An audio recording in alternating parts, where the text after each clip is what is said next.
Black Star Network is here. Hold no punches! I'm real revolutionary right now. Support this man, Black Media. He makes sure that our stories are told.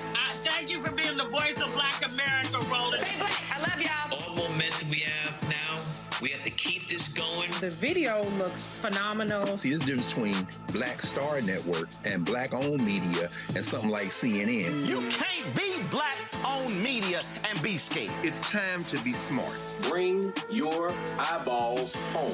You dig?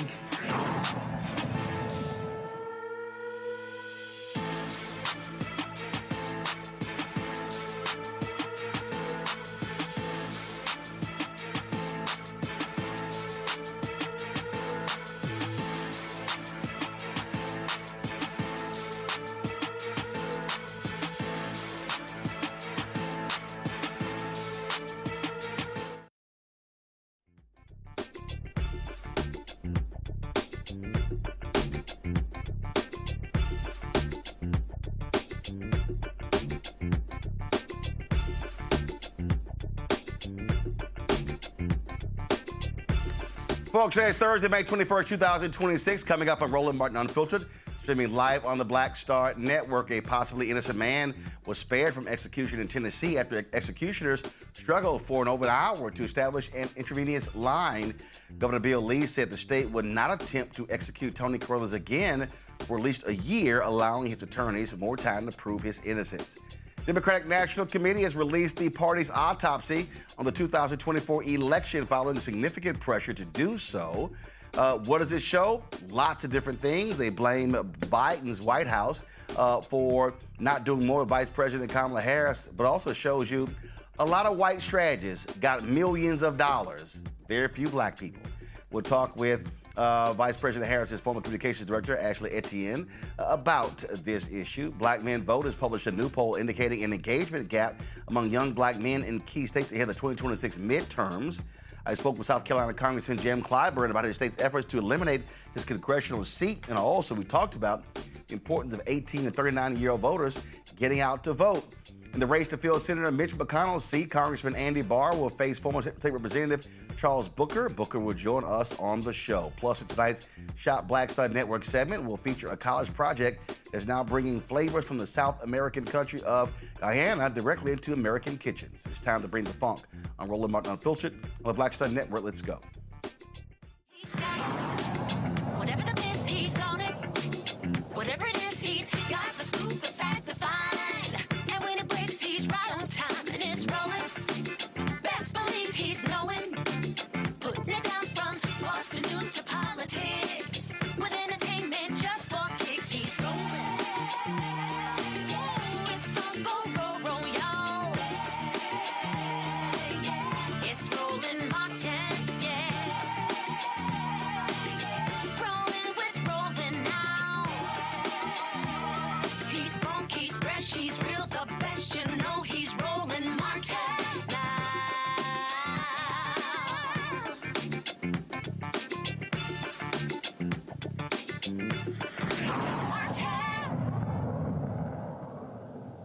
Folks, Democrat National Committee Chair Ken Martin faced tons of pressure to release the autopsy of the 2024 election. He initially said he wasn't going to do it, but they kept saying you must do so.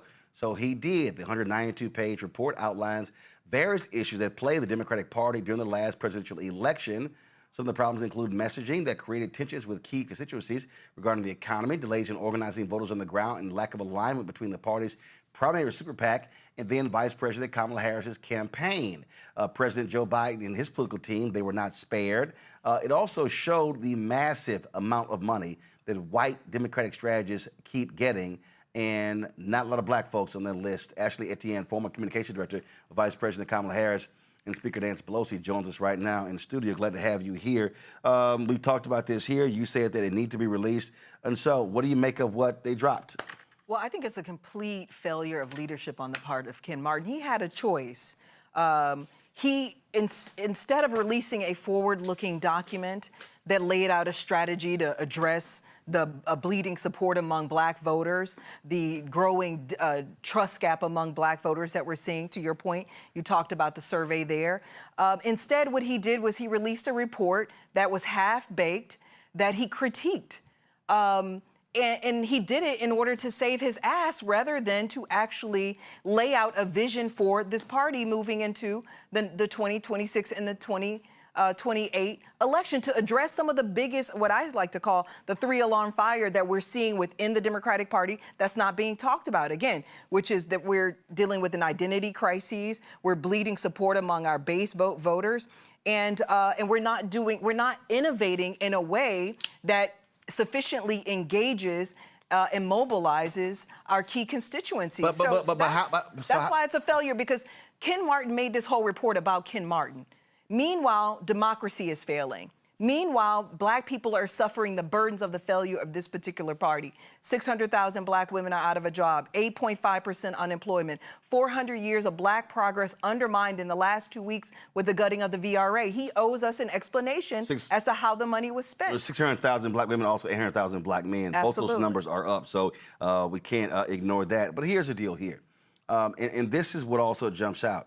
What you just laid out, true. But what you also have seen, though, are Democrats that have been winning elections all across the country. Sure. So the problem is the positioning as if the party's on fire, but when you look at these individual races, they've been winning. Sure. And I think this is where the disconnect is. There's a difference between national party. There's a difference between national party. When you start talking about presidential, Senate, and House, and then we start talking about local races, mayoral races, state races, where Democrats have been winning. And so those candidates have been crafting their own messaging, doing things their own way. So you got to explain, how Democrats have been winning seats, picking up seats that Trump won, but then what is being said nationally. That's two different stories being told. Absolutely. And so if you read the report, if you read between the lines of the report, what it says is that we have been winning elections despite the strength of the Democratic Party, despite the strength of its message, despite the strength of its infrastructure, that really what we're seeing is Republicans are losing elections. We're not winning elections. The Democratic Party now is polling at 28%. The lack of confidence within the Democratic Party is striking. But hold on. I got to stop you there, but let me make one more point, though, Roland. That's national. Okay, but let me make one point. So the polling is really how they feel about Schumer and Jeffries and not local. So when I talk about the black community suffering the burdens of the failure of this party, it's national. What we're seeing right now, the 600, 800,000, 8.5% unemployment, VRA, that's a national issue. Right. So it still matters nationally. The other reason why it matters is your viewers have to understand that this is a business, okay? It's an $8 billion business annually. And black folks get less than 1% of that money. Yes. So we're not investing in building black political power, which is why you're seeing the bleeding of black support, which is why black men are voting for an all-out races in double-digit numbers. We're also not innovating. We're not making investments in black media. We're not making investments in black influencers and black consulting firms. We're not making those types of investments that would equal out to better electoral outcomes for black people. So wherein we might be winning locally, we're failing nationally, which is having the biggest impact on black people. Right, but this is the whole point. And so we have to focus on that. I understand that. We should never let the party off the hook. I'm not letting them off the hook. Yeah. But here's how I see when we look at these things. Sure. There's a difference between what regular and ordinary people are saying, doing out there, and then what's being said in D.C. and New York. Absolutely. It's a totally different deal. Absolutely. And so anytime I see those polls, anytime I see the dude on CNN, he's like, oh, my God, look at Democratic polling numbers. And then you go, but they won this mayoral race, they won this county commissioner race, they won this state race, they won this state race. And so what I think is happening is, look, every time I talk to Nikki Fried, her whole deal is, okay, whatever y'all doing in D.C., go right ahead. Sure. We're going to execute a different strategy here. And I think what you've seen are folks say, we're not getting the leadership that we think are deserving from national, so we're going to run this the way we think we should run it. Hold on. So what should be happening, national Democrats should be, I believe, listening more to what is working in different places.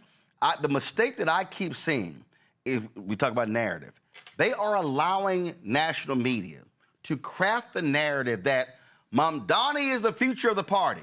And I go, well, he won in New York, but the brother won in Cleveland. Sure. The brother won in Georgia. The brother won in Birmingham. Well, so there were other mayors who were elected beyond him.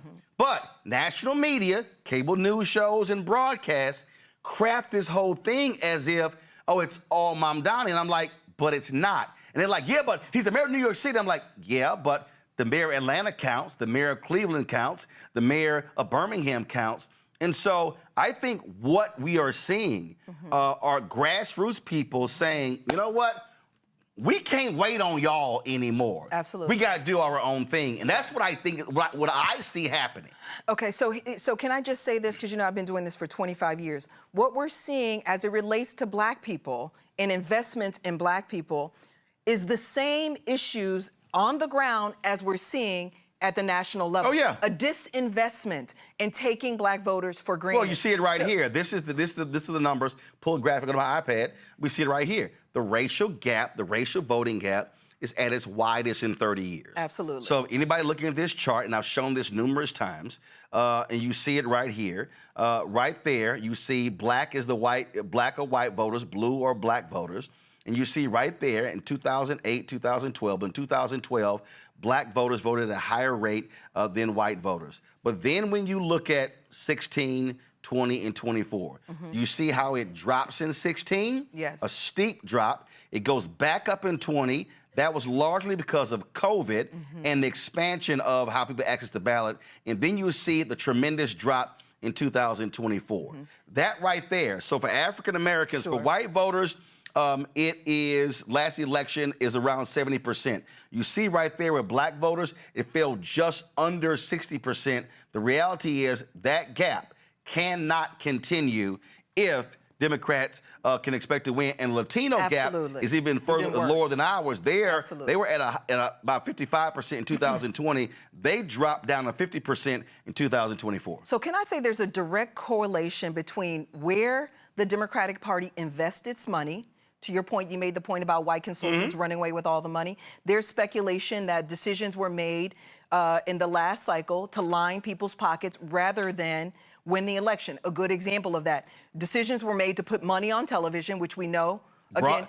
broadcasting cable, linear, as opposed to digital and on the ground to do massive get out the vote. And the reason why is because people at the highest level got kickbacks from putting the money on television. Well, for people who don't understand the game, those consultants, their fees come from media buys. They don't get the same fees if you're putting it on the ground in Philadelphia to turn out black voters. So the strategists, what they do is they constantly tell campaigns, no, TV, radio, TV, radio, because that's where they make their money. So my point is there's a direct correlation between who's making the money, who's making the decision, and black electoral outcomes. Oh, yeah. There's a direct correlation. And so my point is we've got to do exactly what Vice President Harris said recently when she was at NAN. She said that black voters need to become more transactional. And I firmly believe that. And so in this moment, on the heels of this particular report, my recommendation to us would be to coalesce black power to ask these very hard questions, which is, how was the money spent? Where was the money spent? Why are we not making strategic investments that are innovating how we engage black voters? To your point, the reason why we're bleeding support among black voters is also because we don't have any level of intimacy with black voters. We wait until the 11th hour consistently. And the report consistently says this, consistently waiting to the 11th hour to engage black people, and then what we do is we straddle them with obligation. And the report talked about that. Exactly. And in fact, you talk about the numbers. So go to my iPad. This is a graphic from you see combined IE spending, independent expenditures. So the top 30 payees from both parties account for 74% of the total IE. You see right here, Waterfront Strategies, Inc., Democrats, way more. They more than double the nearest Republican group at $861 million. So Waterfront Strategies got 23% of all the money over a 12-year period. Across the ecosystem. So they 861 million. Then you see 4 Republican companies. Then you see Bully Pulpit Interactive, Amplify Media, OTG Strategies. They're next, 85, 78, 71 million. Then you go down, Targeted Platforms, C+, Gambit, Great American Media, and Wavelength, Sage Media, MVAR Media, Bernie Consulting, SKDK Knickerbocker, and the reality is none of those are black firms. None of them are black. Very few of them, very few even have a black principal. And so what then happens is when the decisions are made, listen, we're not at the table. They nickel and dime, and I can tell you there are a couple of firms on here I see who contacted me and came at me with small amounts of money, and I was like, I'm not doing that. I'm not. You want me to run ads for how long on my platform? I remember one of these firms offered $8,000, and they wanted ads run for like 2 weeks, and I'm going, are you crazy? And then one time it was $10,000, and they thought that lasted like 45 days. I was like, are y'all crazy? Put it in context. How much are they spending on? Right. No, that's what I'm saying. And so when you got these yahoos out here, the only reason people know how much I got in advertising because I refused to deal with these firms because they were nickel and diming. I said to the Harris campaign, if you're going to take out advertising, then you need to pay me direct because I'm not dealing with those firms. One of these firms, literally, I got the email. They wanted me to sign an NDA before I even discussed what the potential ad buy. I said, I'm not signing an NDA. And so these are the games that they actually play with us. And so when you had these black people like, well, you got $350,000. I'm like, the total black spend, the total black-owned spend was $22 million. That's all black-owned media. The total from the campaign alone, they dropped some $600-800 million. We ain't even talking about that PAC where they spent some money as well. So these black folks are tripping, and I'm like, $600 million from the campaign. Black folks, black-owned media got 22, and y'all. And I even had some black people say, you shouldn't even get advertising. You should be doing it just because. And I'm like, I'm sorry, Comcast, Disney, Sinclair, Tegna, Nexstar, iHeart, Cumulus, none of those media companies run ads for free, but some of y'all want black-owned media to run stuff for free. That's stupid. But my point is the reason why this is outrageous and we should be outraged by these numbers is because we, again, are bearing the burdens of the failure of this party. These decisions that are being made, okay, they're on our back, okay? Again, should I run through the numbers? 8.5% unemployment, VRA gone. Right. We no longer have voting rights. This is why this party owes us an explanation. But this report does not even name names.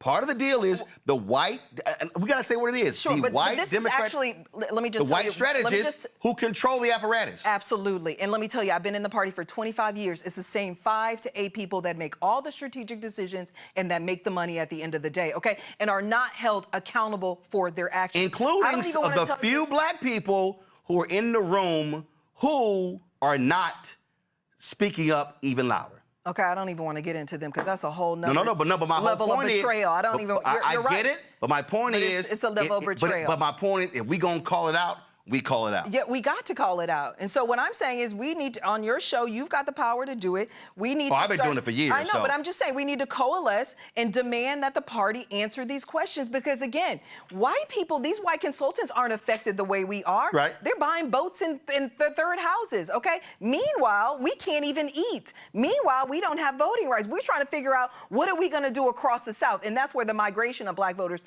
are headed. So they owe us an explanation. And so before Ken steps down, because I do believe he's likely going to step down, he and the party owes us an explanation, and we need to demand it. As Vice President has said, we need to become more transactional, become clear-eyed that this is a business and the whole party rides on our back, and somehow we are bearing the cost of their poor decisions to line their pockets and not win the election. Well, that also has to happen when the African Americans who are also players in the party, meaning those CBC members, meaning those black delegates, meaning those black mayors. Because what often happens is they're making requests as opposed to saying, no, we ain't moving. I'll never forget 2016, Fudge, Congresswoman Fudge. Sure. It was a story in the New York Times when she called out the Hillary Clinton campaign. This was in October, way too late. But she was like, yo, y'all want us to volunteer. It happened in 20, it happened in 24, the same story, probably the same member. I'm giving a specific example. Okay. She called them out. She said, wait a minute. Y'all want us to volunteer, but they're getting paid. Sure. And my whole deal is, that's not an October conversation. To me, that's a January conversation. That's the previous December. Right now, we know This is a now we know the conversation. midterm is 2026. It should be happening now, and the conversations for 28 should happen the day after the midterm is over.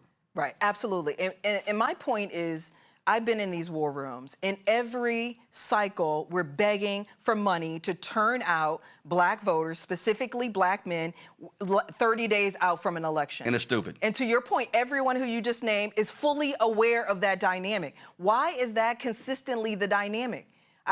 We have to, somebody has got to explain that to me. Absolutely. As a level of indifference within the party, a level of resentment toward black voters. But the reality is we have the power in the dynamic. You can't win our home state of Texas, Tallarico, I know he's coming on your show tomorrow, without black voters. So the question has to be, this is a now conversation with you right now. What black consultants do you have on? What's the strategy? Same with North Carolina in Cooper. The same Ohio? with Ossoff in Georgia. Exactly. The same with Sherrod Brown in Ohio. We've got to stand 10 toes down on that. Oh, listen. And I know you do. Listen, I've been saying for the longest that we're operating as sharecroppers, where we're tilling the soil and other folks are reaping the harvest. And for the folks who understand, it is a business. And when I listen to some of these silly Simon Negroes who say, oh, you shouldn't be demanding this, I'm like, what are you talking about? The reality is media companies are getting paid.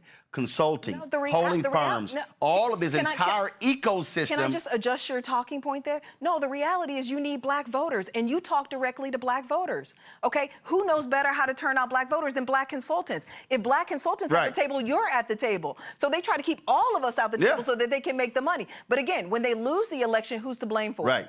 And we know we ain't even at no Republican table. Absolutely. So that's the case. No. Black Republicans make money now. Let's be clear. Well, again, some. Yes. Because I've had and they're clearly because I've had conversations with them, and trust me, their complaint is very similar. Sure, to ours. but can I say one thing, though? They're trending in the right direction among black voters. We're trending in the wrong direction. They're going up. They're double digits every cycle. Yeah, we're going down. That's the problem. Right, and also they're going down double digits because also our share is going down, so the bottom line is our share has to increase. But again, it comes down to a money game. Intentionality. Yeah, absolutely. Yes, absolutely. You got to go. I do. I know. See you later. I've been trying to close. I'm watching the I got a clock lot to for say. 2 minutes. I'm like, you got to go to go do another company. Ashley Etienne, we appreciate it. Thanks a lot. Thank you. Go ahead, walk out, go behind me. Go behind very me. good. I want to bring in my panel right now, Dr. Greg Carr, Department of Afro-American Studies, Howard University out of D.C., Nicole Robinson, political law attorney and strategist, Cameron Trimble, CEO, Hip Politics Media, and former White House senior advisor. Glad to have all three of you here.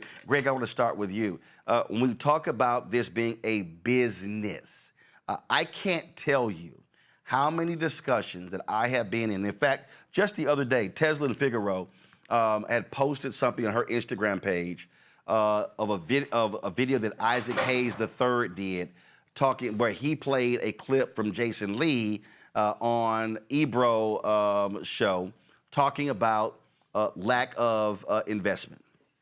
And you literally had people, Greg, in the chat saying, Roland's a journalist. He shouldn't be getting advertising. Teslyn responds by saying, what are you talking about? He owns a media company. So you're saying don't get paid for ads? And these other people are like, well, yeah, but he shouldn't do it. And I responded, I said, wait a minute. Do y'all even understand how any of this works? I'm like, clearly y'all don't. I'm like, every single newspaper, website, podcast, television, local station, network, radio station, syndicated, all have sales teams. And they all get paid. In fact, every publicly traded company, every single one, when they have their quarterly earnings calls, they say, we anticipate in the third and the fourth quarter an 8, 10, 15, 20% increase in revenue due to political ad spending. Every single one. And so I sit here and go, what the hell are y'all talking about? And then people are like, you got $350,000 for ads. Guess what? Comcast got paid for ads. Disney got paid for ads. The entire media ecosystem is built on advertising. And of the $400 billion spent every year on advertising, black-owned media gets 0.5 to 1%. And so I'm like, how can y'all talk about build black-owned businesses, grow black-owned businesses, create more jobs if we get frozen out of the political money? That to me is insane. It is insane, Roland, and it's it's also it's immature.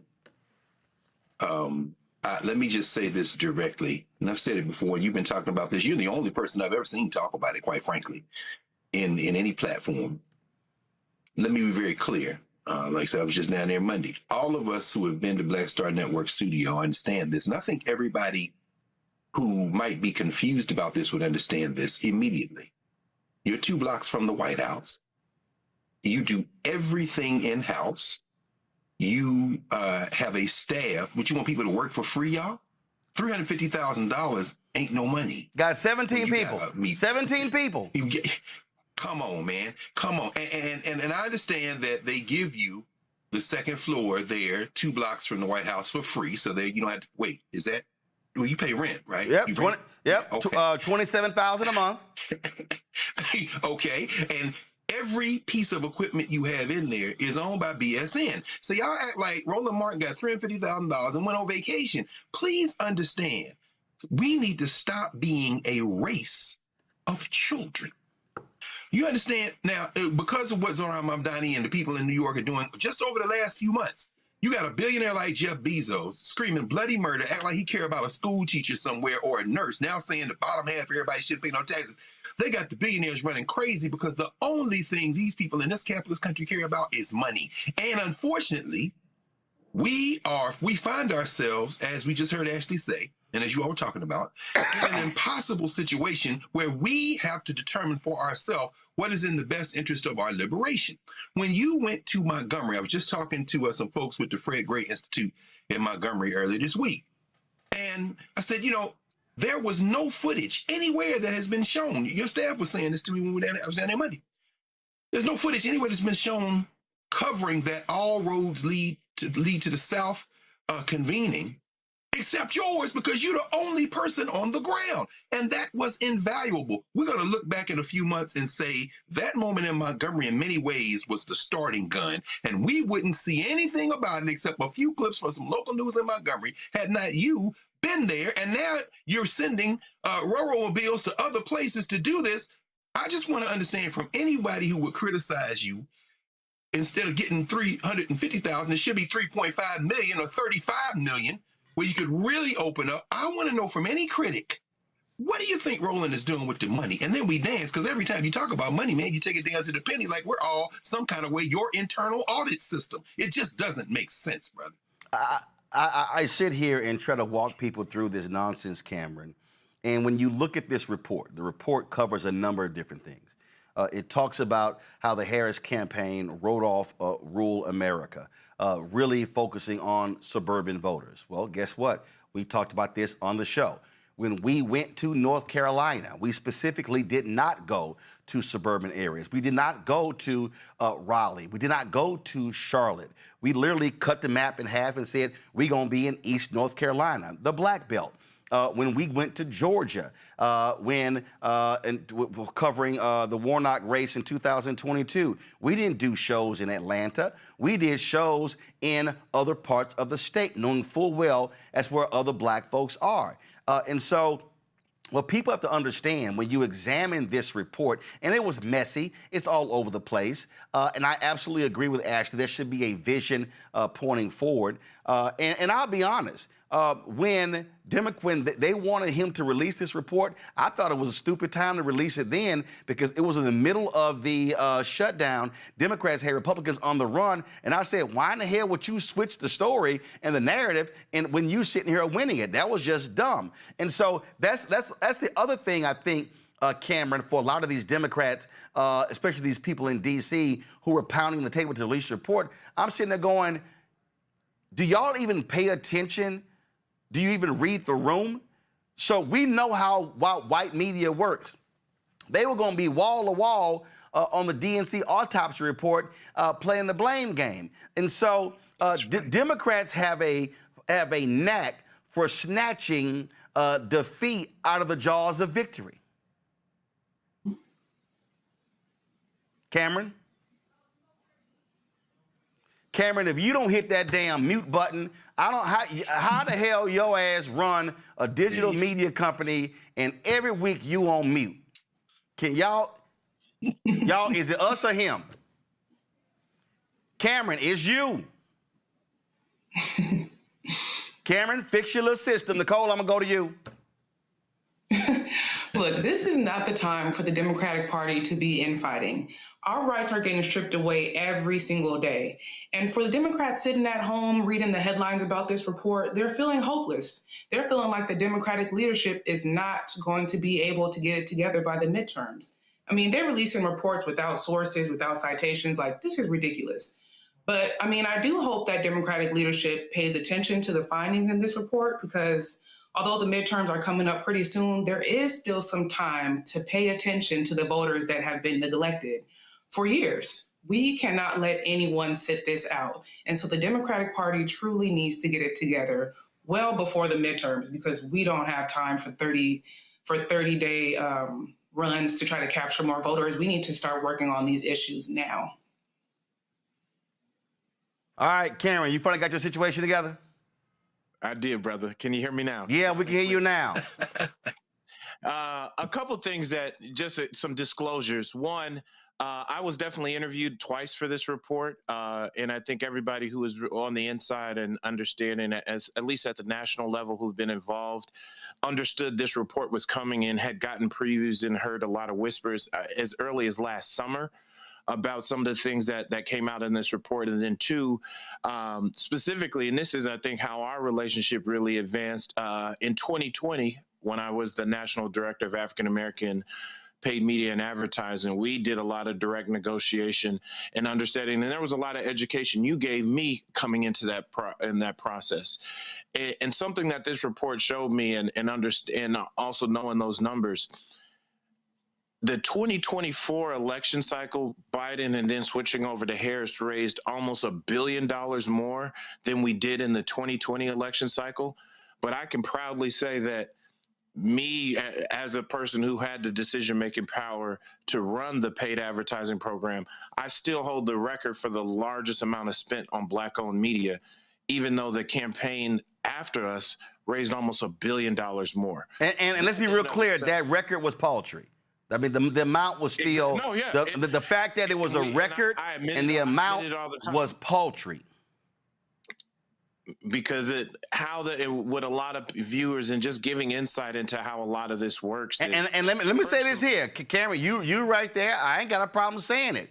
When the Biden folk in that campaign, they initially came out 20,000. I was like, you out your mind. Then they came back at 100,000. You out your mind. 200,000. You out your mind. 300,000. I wasn't running ads from September to November for no $20,000.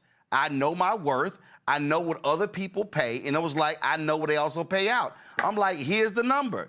And I said no. And then even when we agreed to 300, I still called them out after they did. And people called me like, man, what's wrong? I was like, because the 300 was bullshit. I mean, I must call it what it is. But again, white media don't have to do that because they get millions. Millions.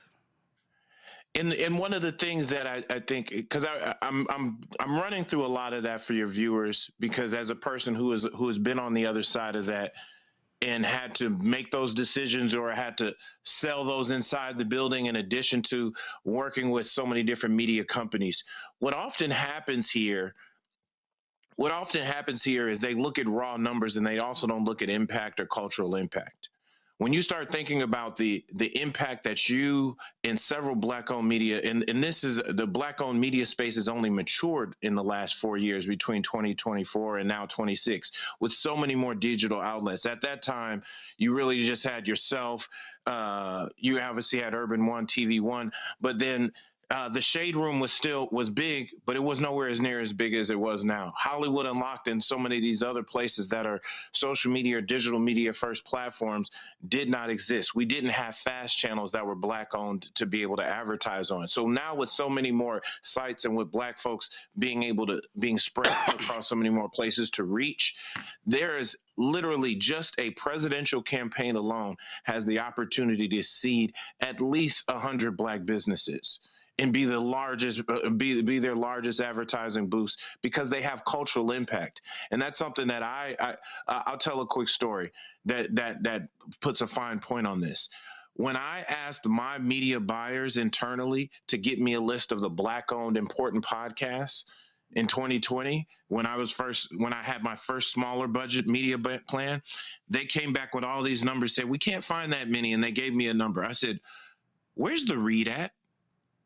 You know, everybody listens to Crystal and on the Read podcast. I'm like, I don't care what the numbers say. I know this is one of the most culturally impactful podcasts.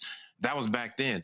And those are the kind of things they're making these decisions programmatically or based on some spreadsheets and numbers and not understanding both the numbers and the cultural impact that happened. Well, first of all, let's be clear. When we say they, we're talking largely young, white political operatives who have no idea of what happens in Black America. None, zero, exactly. Zilch. I'm gonna come back to this conversation, but I do want to bring in Kentucky State Representative Charles Booker. I want to bring him in right now.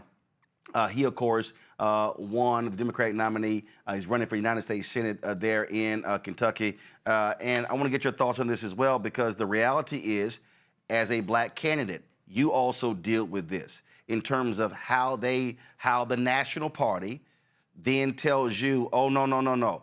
This is who's going to be your campaign manager, your communications director, your pollster. You have to use these people. And you're probably sitting here going, ain't none of those folks from Kentucky. They don't know this state. They don't know the media markets. And I've seen this. I've seen this happen with other Black candidates, Val Deming in Florida. I've seen this happen with Sherry Beasley in North Carolina. I can go on and on and on. And this is the problem with the entire ecosystem. And what they really want to do, and you can speak to this, and I just know this for a fact, what they really want to say is, hey, listen here, Booker, go on over there and you just campaign. We got this. We are running the campaign. You're the face of it, but we're running this. That's really how these things work. Well, first of all, it's an honor to be with you, brother. I appreciate your voice, and you're so right. You're having a conversation about how do we tell the story that actually changes things and empowers our community, which will uplift everyone. And as a Black candidate running for U.S. Senate in Kentucky, we fall in all the blind spots.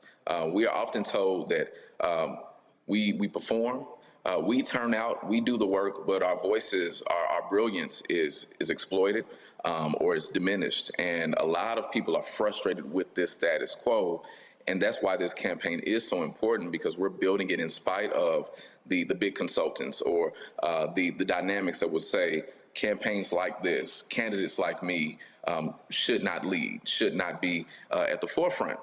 But if you're lifting up the voices of regular people, if you're speaking to the needs people face, you're going to find a coalition ready to get behind you. And we've proven it. So you're exactly right. We have to uplift the platforms that tell the story. We have to uplift the candidates that tell the story. And we have to build the coalitions that will ensure that our businesses thrive, our communities thrive. And that requires a U.S. Senate that will actually work for us. Because, of course, we've had Mitch McConnell my entire life, and he has just sold us out over and over again. We're tired of all of that, and I appreciate you helping to shine the light. And the thing here is, again, we're talking about how do you win. I mean, the reality is you have to look at and study the map. And when we talk about you running in Kentucky, and I say this all the time to a lot of people, you in Kentucky, you cannot run the same as somebody in Georgia. You can't run the same as somebody in Pennsylvania. When you run statewide, it's different than when you're running for a congressional race. And people really confuse this because you are appealing to different constituencies. But at the end of the day, your job is to get one more vote than your opponent. That's exactly right. There is no one set playbook for how you win. This is about building relationships, and that requires trust. It requires consistency. It requires showing up over and over again. It requires listening. It requires delivering results. And that's what I've done for years. The reason that I won this primary with the margin that I've had, and the reason that I've been in a statistical tie with Republicans this entire time, although they have outspent my campaign, is because I've earned trust. And that's what's important in our politics right now. We have to get back to building community, which means showing up on the ground, speaking to issues, not about partisan division, because whether you're Democrat, Republican, Independent, we're all getting screwed. And we need the type of leadership that understands our struggles, that can speak to our needs. And that's why my candidacy, I believe, is so critical and is inspiring so many new voters, because I come from the hood. I come from the struggle. Food stamps and free lunch. I'm a type 1 diabetic, had to ration my insulin to feed my girls. I've lived a lot of the stories Kentuckians know well. And it's because of that, they see the policies I'm fighting for, and they know I really believe what I'm standing on. And that's why they're coming into this campaign in droves, and it's why we're going to win this race. But you're exactly right. So let's talk about how do you win. Last time around, you lost by to Amy McGrath. This time around, you beat her. When you ran against Senator Rand Paul, 2022, you lost by 24 points. That's huge. What have you learned, and what do you see as the path to victory? And the reality is, listen, your numbers are not, black numbers are not big in Kentucky. So you're going to have to convince a lot of white voters to vote for you. What is your messaging to them? What is your strategies to reach them? Because the reality is the reality. Many white voters in red states who are poor often vote against their own economic interest. I remember stories from 2016 and 2020. There was a woman in Kentucky after the 2016 race. She said, "Oh my God, I'm so happy Trump won, and I'm glad he's going to get rid of Obamacare, but he bet not touch the Affordable Care Act." And I'm sitting there going, "You have no idea it's the same." I see Scott Jennings on CNN touting Kentucky, but I look at those numbers of the people who are on food assistance, who are on Medicare and Medicaid, huge numbers in Kentucky. How are you going to flip those people and convince them to vote for you, a black male Democrat? Well, you know, some of the reason that we are going to win this race is actually Donald Trump. Honestly, and everything that you said is right. This has been a work in progress. I've told folks this is like Rocky III for me. We've been laying foundation. We've been building relationships. We've introduced a new concept of politics, because Mitch McConnell was elected when I was 2 weeks old. So we've had a status quo that has really screwed us over my entire life. And a lot of folks have just concluded things won't change because they've been the same for so long. So showing up in community over the years, I've been able to build trust. But one of the things that's really important right now, people ask, well, what's different for you, Charles? My message is the same. That's the power of this campaign. What's different is everything else around us. Every single cut that Trump has made, every decision that he's made that has hurt farmers, that is hurting those factory workers, that's hurting our veterans, that's hurting people that are trying to get health care, we're being hit hard in Kentucky. And they know it's not Joe Biden. They know it's not Barack Obama. They see Donald Trump, and they realize that he's trying to protect the Epstein files instead of protecting their children. And so when you see these No Kings demonstrations around Kentucky and around the country, but especially here, it's not just Democrats that are out there. These are lifelong Republicans. There's a reason that people have been taking up their Trump signs and putting down Booker signs, because they're so fed up with the status quo. They thought Trump was going to drain the swamp. Now, a lot of us understand through the lens of race and history that he was BSing. But we know the truth. A lot of folks now are realizing it as well, and they're saying, well, what do we do? And they're seeing my campaign as an answer, because I'm not just here to tear down Donald Trump. We can spend all day, all year, years tearing him down. We need to hold him accountable, but we also need a vision to deliver for us. And that's why organized labor is behind me. That's why grassroots organizations are behind me. So what's different now is this is an open seat. This isn't an incumbent. Mitch McConnell's leaving, thank goodness. And now we have the chance to really lean in at a time when people are hurting, now more than ever, to shine the light on what's possible. And it's inspiring hope. And man, I'm proud to tell this story, because I know this is a story the country needs to see. And I'm asking everyone to go to charlesbooker.org and help us do this. This is funded by the people. It's built by the people. It's a testament to the people. And it's exactly why we're going to win. We're going to need, you're going to need lots of money. And what often happens is national donors, they go, is that winnable? And we talk about the map, and this is the conversations that I've heard. I've heard Georgia's a priority, North Carolina's a priority, Ohio's a priority, Maine is a priority. And then the next tier, they say Iowa, Alaska. Then it's like, well, Texas, Florida, Kentucky, they pretty much, okay, we're going to lose those. So how do you convince national donors, big money donors, but even also small donors, that Kentucky is actually winnable? Because they look at Amy McGrath, veteran, pilot, all this sort of stuff. She ran against McConnell. She raised an insane amount of money and got crushed by him last time. Well, it's twofold. One, I understand the cynicism. I'm a lifelong Kentuckian, and I understand that in a lot of conversations, we're not even at the table. So I get it.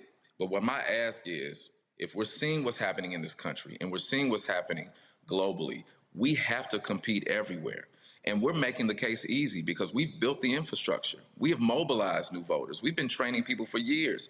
My organization, Hood to the Holler, has been helping to empower folks who got their rights restored so that they can engage the democratic process. We're expanding the map. And in 22, when I was the nominee for Senate, a lot of people reflect on that. Yes, we did not win at the ballot box, but we outperformed Amy McGrath's campaign, which was one of the most well-funded Senate campaigns in history, with about $6.7 million. So we showed what can happen if you engage people, even when we didn't have the money. And now with this being an open seat, knowing that we need to flip the Senate, if we do the math, we flip Kentucky, we flip the Senate. So we have a state that is being crushed by Trump. People are fed up. They're mobilizing with my campaign. We have the infrastructure to lead them to the ballot box. Now we just need a little bit of investment. We're showing what we can do a lot with a little. And so I'm asking folks to take a chance anyway, because what we see from Trump is that there is no bottom and that they're not going to stop because it's the right thing to do. The gutting of the Voting Rights Act, that's brought to you by Mitch McConnell. Donald Trump is brought to you by Mitch McConnell. So if you don't think Kentucky is important, remember what Kentucky has led to with Mitch McConnell 4 years. Give me the chance to help clean up this mess, because if we flip Kentucky, we flip the U.S. Senate, and we're ready to do it. Indeed, indeed. Charles Booker, certainly good luck. Again, where can people get more information regarding your campaign? Go to charlesbooker.org. Thank you for your investment. All right. I appreciate it, man. Thanks a lot. Always, brother. Going back to my panel, I want to talk about this race and, again, continue our discussion regarding the DNC autopsy. One of the things that the autopsy report talked about is how the Biden political arm, the Biden White House, the political arm, commissioned polling to figure out how Dr. Jill Biden could be helpful to Joe Biden. But they never did anything like that for Vice President Kamala Harris. What's crazy to me, Nicole, is that the report lays out how they basically marginalized her. We talked about that in real time. We talked about the infighting and many of those derogatory stories that were coming out regarding Vice President Kamala Harris were actually coming from the West Wing, and some say from the East Wing as well. And so, this report, takes some shots at Biden. It takes some shots at Harris with her campaign. But it's also crazy. How do you have an autopsy, 192 pages, and you literally don't even mention Israel and Gaza as being a major issue of why they lost? That, to me, is just dumb. There are so many things to unpack with this report. One thing that Democrats forget about is that Americans do care about international policy, because this is where our tax dollars are going. So for them to ignore the Israel and Palestinian conflict was a clear misunderstanding of what Democrats actually care about. But back to Kamala Harris. For the whole Biden administration, Democrats were wondering where she was. We wanted to see her uplifted. We wanted to see her speaking more. But instead, she was kept in the shadows. And then we have President Biden stepping down very late in the game. and only giving Kamala Harris days to campaign, which is unprecedented. She did not have the support that she needed from Nancy Pelosi, President Biden, and I'm glad that this report was honest about that because a lot of Democrats try to hide from that. Hopefully, Democratic leadership can take something away from this in the 2028 elections, but we also need to be focusing on what we can do in the midterms. So this report, as juicy and salacious as it is, we need to use the findings now so that we can win in November. Cameron, that really is the point. Ken Martin released his own statement regarding this particular report. And he shared it with the public, and I'm going to read that for you. Give me a second. And I think Ashley's on the money where he still has to articulate really what that vision is moving forward. What he said was, when I was elected DNC chair, I commissioned an after-action review of the 2024 election that I wanted to be honest and transparent and with actionable and specific takeaways for the future of the Democratic Party. When I received the report late last year, it wasn't ready for prime time, not even close, and because no source material was provided, it would have meant starting over. I could not, in good faith, put the DNC's stamp of approval on the report that was produced. After last November's massive Democratic wins, I didn't want to create a distraction, but by not putting the report out, I ended up creating an even bigger distraction. For that, I sincerely apologize. For full transparency, I'm releasing the report as we received it in its entirety, unedited and unabridged. It does not meet my standards, and it won't meet your standards, but I'm doing this because people need to be able to trust the Democratic Party and trust our word. And Cameron, I'll say it again. I got no problem. I thought it was stupid for Democrats to release the report last November. They had, for the first time, again, when I looked at 2025, it took Democrats 9 or 10 months to really finally have a message. That began to crystallize during the shutdown. It would have been stupid in the middle of a shutdown when they actually, when we look at the polling data, when they put Donald Trump on the ropes and Republicans to release a report. So now you're changing the story. That would have been dumb. Again, that was in November. But you've had the folks at Positive America and others who were pounding on Martin, release it. Then he finally does. And so, okay, fine. And then when you look at the report, I mean, he's absolutely right.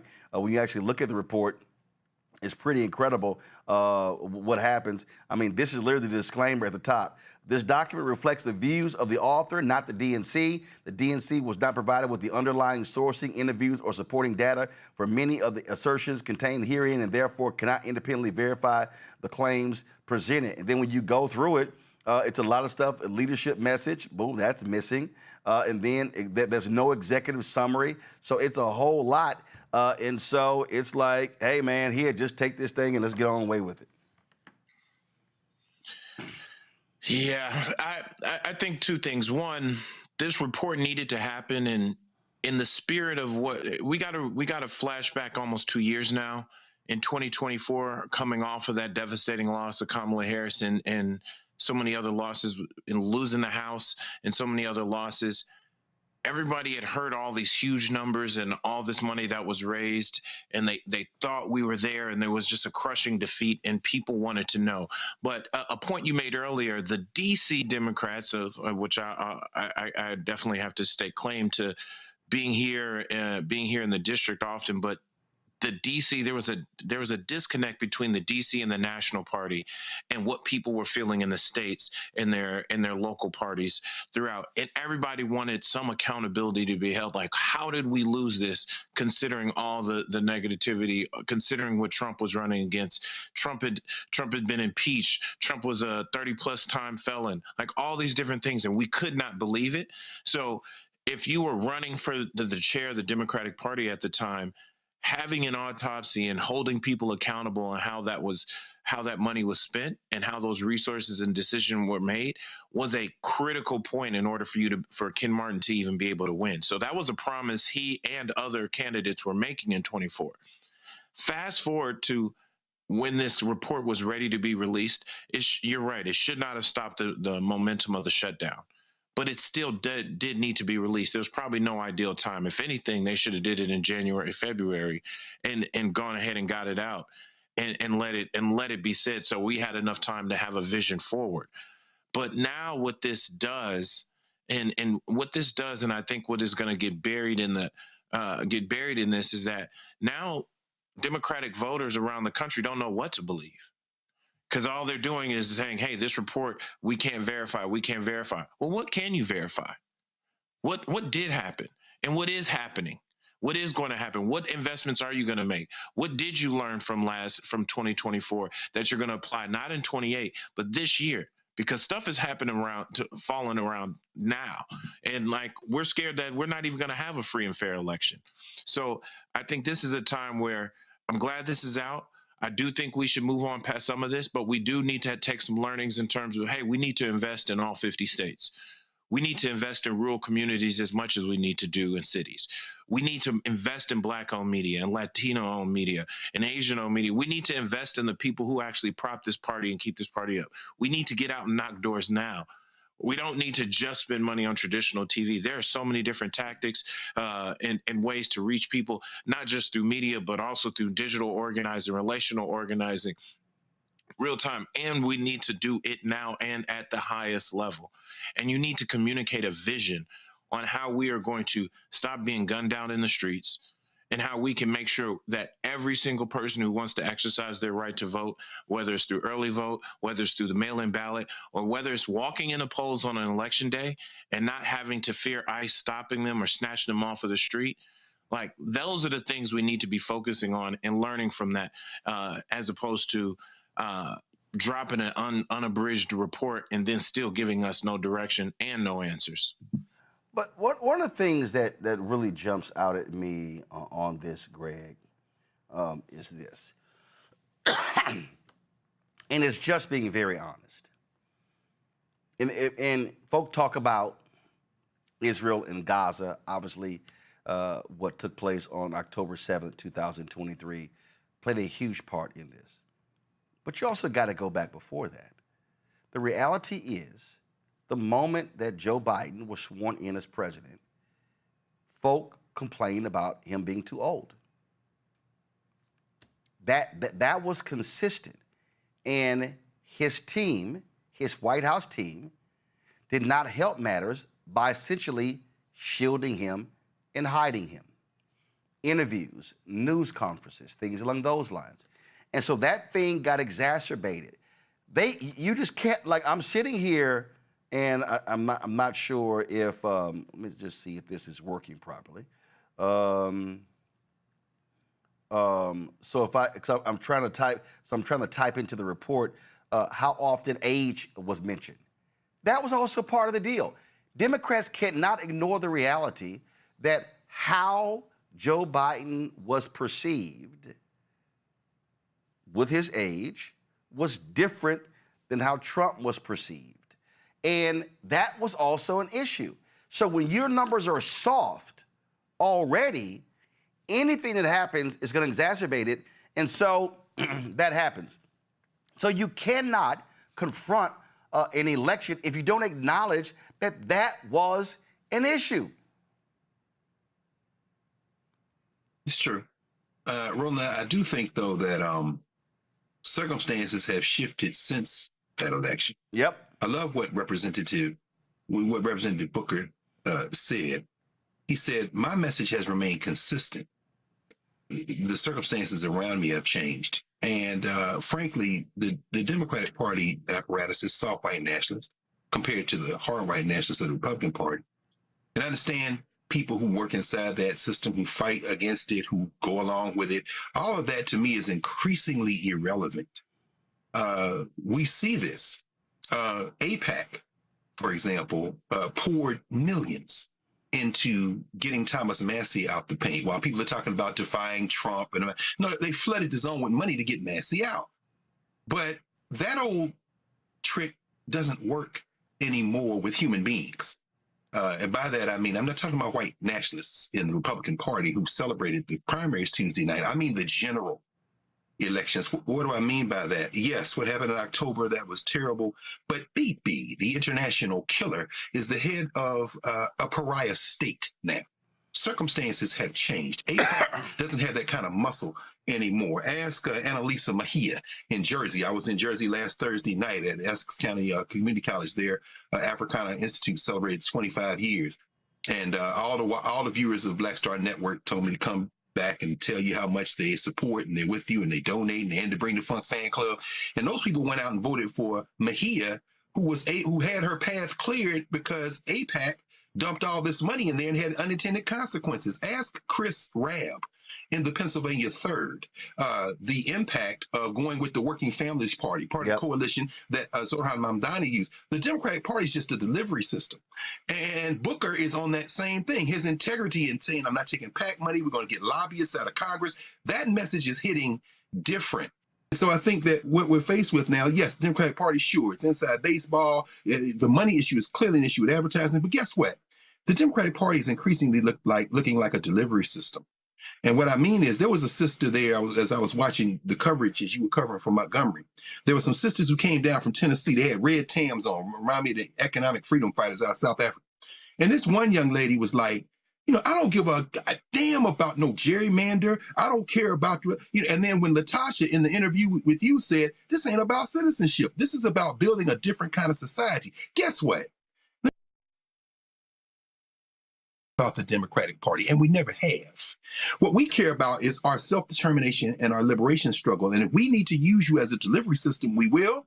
You need to certainly redistribute that money. But if you smart-ass white boys think we're going to somehow be beholden to whatever your political philosophy is, I think Booker can win in Kentucky, but it's going to be based on organizing and people. I think that as we saw in Pennsylvania with Bob Brooks in the Pennsylvania 7th, I think the thing now is trending toward running away from both parties, but using them as a delivery system. We've seen it with the Tea Party. We've seen it with the MAGA movement in the white nationalist side. And I think we're increasingly beginning to see it in the Democratic side with people who say, we'll just use you to get on the ballot, but we're not listening to none of y'all. And what you just nailed is what I am consistently saying. When I listen to these loudmouth yahoos who love to say, oh, you're a shield, you're this, the other, oh, you're just speaking for Democrats. As you said, it's a delivery system. It's a delivery system. Yeah. And I'm not dumb like these loud mouths are. This is very simple. But when I was coming in, it's an increasing number of these silly Simons out here who are touting MAGA and saying, oh no, you know, and then they want to use all the talking points, Republicans into slavery, the radical Republicans, 13th, 14th, 15th Amendment, all that. They always skip over the Lily White movement. And they go through all this sort of stuff like this here. And I always go, okay, but can you talk about 2026? Is Project 2025 an anti-Black agenda? Yes or no? If you want to convince me that the Republican Party is best, pull the panel back up. If you want to convince me the Republican Party is best for economics, okay, well then explain to me how the massive Black job losses have happened. Explain to me how in the last year of Bush, of Biden, Harris, Black-owned businesses got $10 billion, a record, in federal contracts. It was only 2%, so I'm not happy with 2%, but it was a record. It's 1.2% under Trump. So please explain to me how we have more money in our pockets because of Donald Trump. I showed yesterday Trump's platinum plan, that tinfoil plan. I showed yesterday how he has diversity training for cops in his platinum plan. That was in 2020. Can y'all tell me what happened when it came to diversity when he went back in January 2025? I showed in the platinum plan how he touted doing things for Black farmers. Can you tell me, all y'all Negro Black conservatives, especially y'all Black men, how he won't even have John Boyd at the meeting? See, we ain't gonna deal with emotion, okay? When Stephen A. says, I wish for one election, we all vote. First of all, that's stupid. Why would we self-lynch? Why would Black people all vote for the Republican Party during an election to further disenfranchise ourselves? That literally is, the Republicans would say, man, they got to be stupid. If you thought Trump was when he said, thank y'all for not voting, they probably would say, they got to be dumb as hell. They voted for us and we screwing them over. That's stupid. See, so I'll debate any of these black conservatives, any of them, and we can go through the undeniable facts and say, is their agenda anti-black? It's undeniable. So if the Republican Party's agenda is anti-black, and I only got two choices, well, then who do you think I'm going to vote for? Which now means that if I vote for Democrats, as Greg said, that's the delivery system, I now, after the election, have to continue to apply pressure to make sure you do it. That's right. I'm just going to use what Republicans did. Right. Guess what? The Republican base even pissed off Trump when they demanded release the Epstein files. Why? Because Republican candidates ran on it. Let me say it again, y'all. That's right. The Republican base lit his ass up. Why is Donald Trump right now, why are his numbers so low? Because the Republican base said, we believe you when you said you were against wars. And now your ass do what you did to Venezuela and what you did to Iran, and you're threatening to overthrow in Cuba. That's also why his numbers are there. So he's actually facing criticism from his base. And let me be perfectly clear. And see, this is where Democrats always mistake. The Republicans will be pissed off with him, but they're not going to sit elections out. Right. Because what they'll say is, you're pissing me off right now, but we still want power. So if we keep you in power, then we're going to pound on you for 2 more years to get us what we want. The mistake that we make, meaning black people, and the mistake that progressive whites make is we go, I ain't voting. Thus, guaranteeing they're going to win. That's right. The only reason they keep winning is because they're winning with fewer votes. So we actually help their agenda when we check out of a process. It is a delivery system. And you've got to be stuck on stupid to not understand that when it comes to a delivery system, the job is, how do I take advantage of the delivery system? And checking out is not the answer. Gonna go to a break. We come back, we're gonna talk about a new poll that breaks down how black men, especially young black men, feel when it comes to voting. We'll do that next. Don't forget, support the work that we do. Join our Bring the Funk fan club. If you want to contribute, please do so via Cash App. Use the Stripe QR code. You see it right here. If you're listening, go to blackstarnetwork.com. Text in money order. Make it payable to Roland Martin Unfiltered. P.O. Box 57196, Washington, D.C. 2003 70196. PayPal's R Martin Unfiltered. Venmo RM Unfiltered. Zelle. Roland at RolandSMartin.com. Roland at RolandMartinUnfiltered.com. All right, folks, let me be real with y'all. If you are on Medicare or about to be, the system is not set up to work for you. Too much fine print, too many plans, and too many people making money off of your confusion. And look, kill the music. And look, we're used to this. We're no strangers to systems that don't have our best interests at heart. But we don't have to accept it when it comes to Medicare. That's why I'm telling you about Chapter. Their advisors are independent and honest. In fact, they're the only Medicare advisors that compare every plan nationwide. And they're focused on one thing, what actually works for you. If there's a better plan out there, well, they'll find it. If you're already in the right one, they'll tell you that too. No games. Just last year, people who switched with Chapter saved on average $1,100. Folks, it takes just 20 minutes with a real person. It's completely free. So do me a favor, give Chapter a call at 724-264-8281, 724-264-8281. I announced this yesterday. My parents, they called and told me, hey, they're already going to be using Chapter. No lie, they sent me a text. And so this is about achieving savings for our people.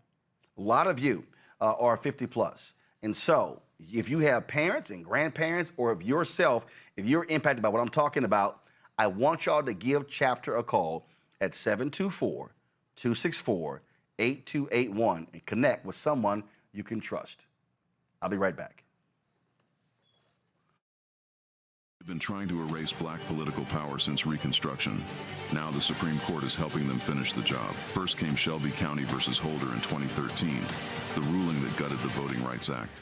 Then came Brnovich in 2021, another ruling, another piece torn away. Now comes Calais, the case civil rights leaders warned could cripple the last major federal protection against racial vote dilution. And within days, Tennessee eliminated its only majority black congressional district. Louisiana, South Carolina, Alabama. The same strategy is spreading across the South. The old Jim Crow used poll taxes and literacy tests. The new Jim Crow uses gerrymandered maps, voter roll purges, polling place closures, and court rulings that make black communities politically invisible. 1965 was Freedom Summer. This is Freedom Summer 2.0, because they are still trying to erase black political power, and we will not bow.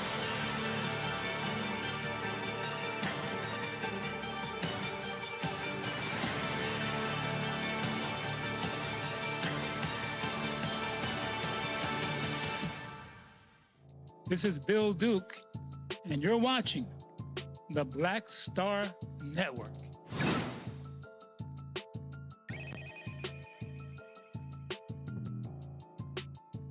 Folks, Black Men Vote released a new poll highlighting an engagement gap among young black men in key states as we approach the 2026 midterms. The research from Hit Strategies, based in D.C. by my man Terrence Woodbury, conducted a multi-state survey showing that while most black male voters understand the importance of voting, many are still undecided about participating in this year's elections. The findings are based on polling 1,636 black men ages 18 to 45 across Georgia, Michigan, Mississippi, North Carolina, Pennsylvania, and South Carolina.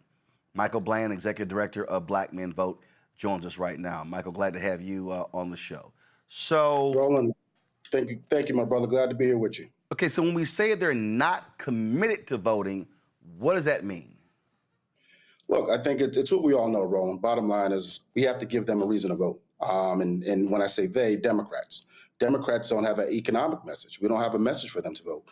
And the reality is 18 to 45, some of the messages that resonate with you and me don't resonate with the brothers between 18 and 45. It's just, one, they live in the biggest disinformation market that we've ever seen in our lives. And two, there's a relationship gap with our politicians that it just doesn't exist. And so they don't see the way that government benefits them, the way that this claim that democracy has benefited them. They don't know what democracy is. So, I think there's a lot of work that we have to do, but that comes from the disinvestment that we don't make into institutions that serve us, black men, black women, minority voters, right?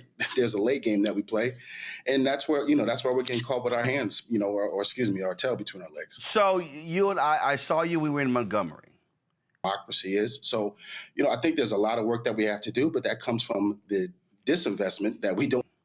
Yeah, it was good. We had a good time. I'm downstairs. I'm trying to check in.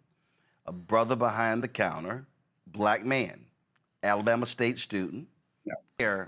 Not only the show, he wasn't aware of the march that was happening literally 2 blocks from where he worked. And as I kept talking to him, he kept saying, a lot of students at Alabama State don't know. When I mentioned that I was on the campus last year, he said, man, a lot of times we have no idea who comes on campus. And he was sharing right there how a lot of them are simply not engaged. They don't watch the news. I began to ask him, where do you get your information from? He mentioned TikTok. He mentioned Instagram. Go to my iPad. Y'all lay it out that YouTube, that first of all, half of young men are active news consumers. Just 6% avoid news.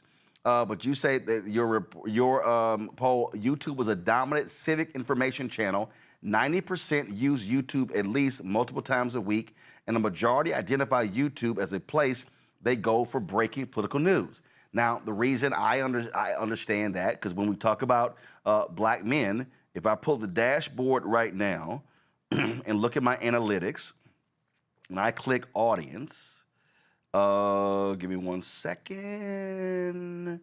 In the last 28 days of this show, our audience, male, is 57.6%, female is 42.2%. And I know when I get stopped, brothers are stopping me all around the country. Man, I love the show. I love the content. So this idea that they're not news consumers, as your poll lays out, is simply not true. That's right. And listen, Roland, it was shocking to me that that's where they land for their media, right? That's where they land for the news on YouTube. It was very shocking to me. And I tell you, one of my proudest things, or probably the thing I'm most proud of is being a dad. Being a girl dad at that. And so oftentimes I have these conversations with my girls, where do you get your news from? Where do you get your music from? Where do you find the music? I struggle trying to find the music. And then learning that YouTube really is that outlet. I don't know if it's as much as they're not information taking as we do. I think they're consumed with so much, and that what's important to us is relatively not important to them. And that's why I think the dynamics, when we think about, I heard you talk about the autopsy, but what was important about this research is when we talk about Black men and precision, tactical, scientific data and how we reach Black men, that's why we had to do this research, because a lot of times we were just assuming that they were getting their news from X, or that they were listening to X platform. And so I'm happy that, happy to work with Terrence Woodbury and his phenomenal team at Hit Strategies. But more importantly, I thought it was, really advantageous for me as the executive director to say, hey, let's really, unlock this thing with a scalpel and find out where our brothers are getting that information from. And moreover, that media market, the last persuadable base that's left in this country, which is 18 to 45-year-old Black men. Where are they getting their news from? Because we also know they are the biggest consumers of disinformation. So there's a lot of work we got to do, and there was a lot of work in trying to unlock that.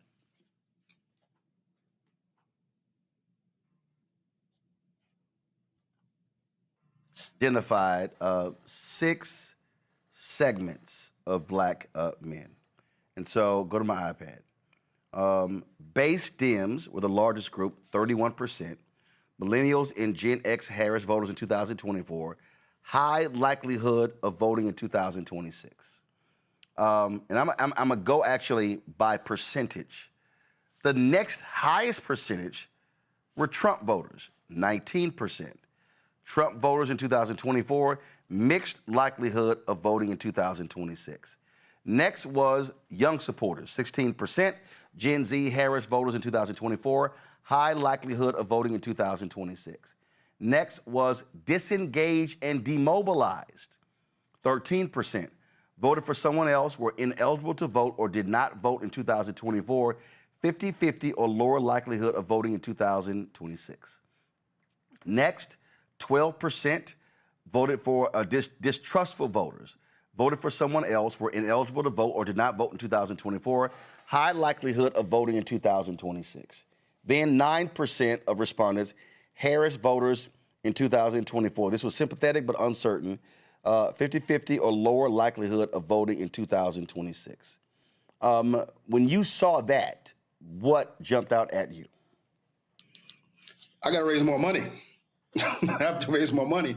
And the reason why I say that, it is segmented out so much, and we wanted that.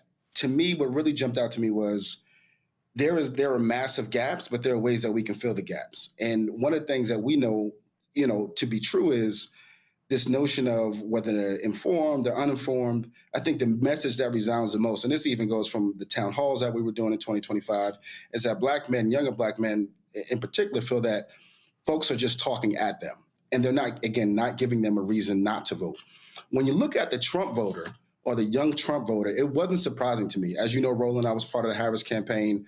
And so, when we saw this late invitation, we saw this late surge of, Black men may go this way, or they may go this way or that way. But it wasn't surprising for me to see that they voted for Trump, because to them, what they see in Trump is economic prosperity. And they don't see that. What they see in the Democratic Party is living in the land of about to do. We'll almost get there. It takes time. And for them, when they're looking at their pockets, particularly now, and that's why I think we'll continue to see the shift, back to, because we know them to be center left. we'll continue to see the shift for them moving over. But what we know is that what is going to matter most is the economic message. And so clearly the economic message from Trump resonated more than it did from the Harris campaign. But here's what's interesting, and this is, I think, part of the Democrats' problem. Trump was lying about economics. The reality is numbers don't lie. The last 5 Republican presidents put us in a recession. Absolutely right. There's been more job growth in America under Democratic presidents, Carter, Clinton, Obama, Biden, than Republican presidents. I mean, the numbers are stark. But Republicans have successfully created the illusion that they are fantastic for the economy. And I think that's because what Republicans do, they tout tax cuts for corporations and businesses as economic progress, when we know that only impacts the top 1%. And so what I've always said, what Democrats got to figure out is, how in the hell do you lose an economic argument when the data is actually with you? And so also I believe, and I've been saying this for the longest, and we discussed it earlier with this autopsy report with Ashley, and that is this here. You cannot talk to black people in the final 2 months.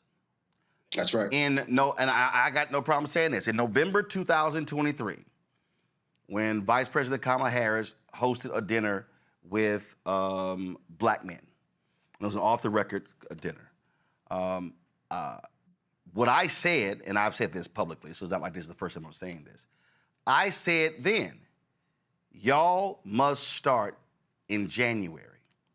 And how I broke up the year, I said January to July must be engage, enlighten, educate, and informed. I said in every one of these battleground states, in every single city, every single week, there has to be civic education discussions, teachings, whatever, walking people through what you did, what you accomplished, and then what you want to do.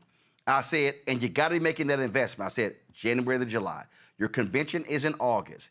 And then you shift to a different strategy. I've said that to her. I've said it to people running for Senate, people running for Congress, people running for local. I said, because we're no longer, and then the autopsy today confirms that you have to be, what Republicans are doing, they are engaging their people year-round, constantly, driving information, where Democrats, election's over, I'll see you in a year and a half, that ain't gonna cut it. Well, I couldn't agree with you more. And I think that is, I've been doing this don't let the curly hair fool you, and let's pay attention to the grays. I've been doing this for almost 20 years. And I've said this repeatedly ad nauseum, going all the way back since 2009 when I was on when I was an organizer with the Corzine Weinberg campaign. Late invitations are for fools. And that's a word that Johanna Hayes has said all the time, late invitations are for fools. And we only entertain from September to November. And whether it's a national campaign or the statewide, and then they go back out, do whatever, raise a bunch of money, do a lot of events for politicians, and they forget actually the people who got them elected. That's the problem. And you look at organizations like ourselves, and there's so many others that are doing great work. And what we hear from a lot of time from donors is there'll be late money and money is coming. Now, that's the problem. So how are we supposed to engage? You look at this report and you say, well, Mike, tactically, how are you going to engage them? Well, part of the reason why we did this report was to prove that all your substance, all your engagement is what is going to win elections. If I only entertained my wife or my partner only 3 months out of the year, is she going to talk to me? Is she going to be engaged with me? No, absolutely not. It's the same thing about courting voters. And I don't know why we think this is just a quick fix, or just, as some folks would just call it, a quick marriage or a kiss in the middle of the night. This is dating. This is long-term engagement. And it's something that we refuse to do as a party. And I don't get it. It's very disturbing. And then we sit and live in the land of... It's not hard to understand, Mike. It's not hard to understand. I'm telling you. See, we got to be honest, and there's some black people watching, and y'all need to go ahead and get out of y'all feelings what I'm about to say. And this is what people have to understand, okay? The strategy since 1965, the strategy from 65 to 2008 was the same, pretty much the same. No, I'll say 65 to 1988, the strategy was the same. And that strategy was black churches talk to black groups like NAACP. We're going to speak to social programs. We're going to speak to the needs in black community. We're going to speak to housing. We're going to speak to food. We're going to speak to healthcare, those things like that. And then what happens? Reverend Jackson wins in 1988. He then says, no, you have to actually campaign a different way. So from 88, 2008, that was a strategy. Then Obama comes along, and this is where things change.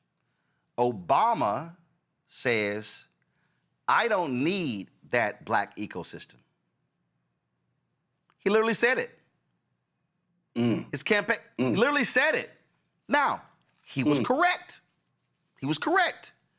Because the fervor of black people to vote for the first black president was on a different scale. We showed the data in terms of the turnout data, and it's right here. It's right there. You see it right there where it peaked. The blue line is black people. You see right there where it peaked. That's 08, 2012. It's never been higher. Since 1980, it peaked right there.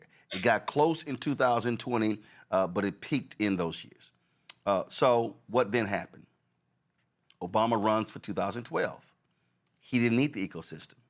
I was saying in 2007 and 8 when he was running, say, bruh, y'all, he only gonna be there max 8 years. You're gonna need the ecosystem. The reality is the black turnout strategy was obliterated when Obama ran for president. The white operatives operated after 2012, 2016, they operated as if he was still running. That's right. That's what happened. And here's why it's in the data. There was an 8-point gap between black women and black men for Obama in 2012. The first sign of black male erosion was in 2012. I discussed it on my show then. I said, y'all, black men said they were not satisfied with what Obama did in the first 4 years. But because the number was still at high 80s, folks were like, oh, that's no big deal.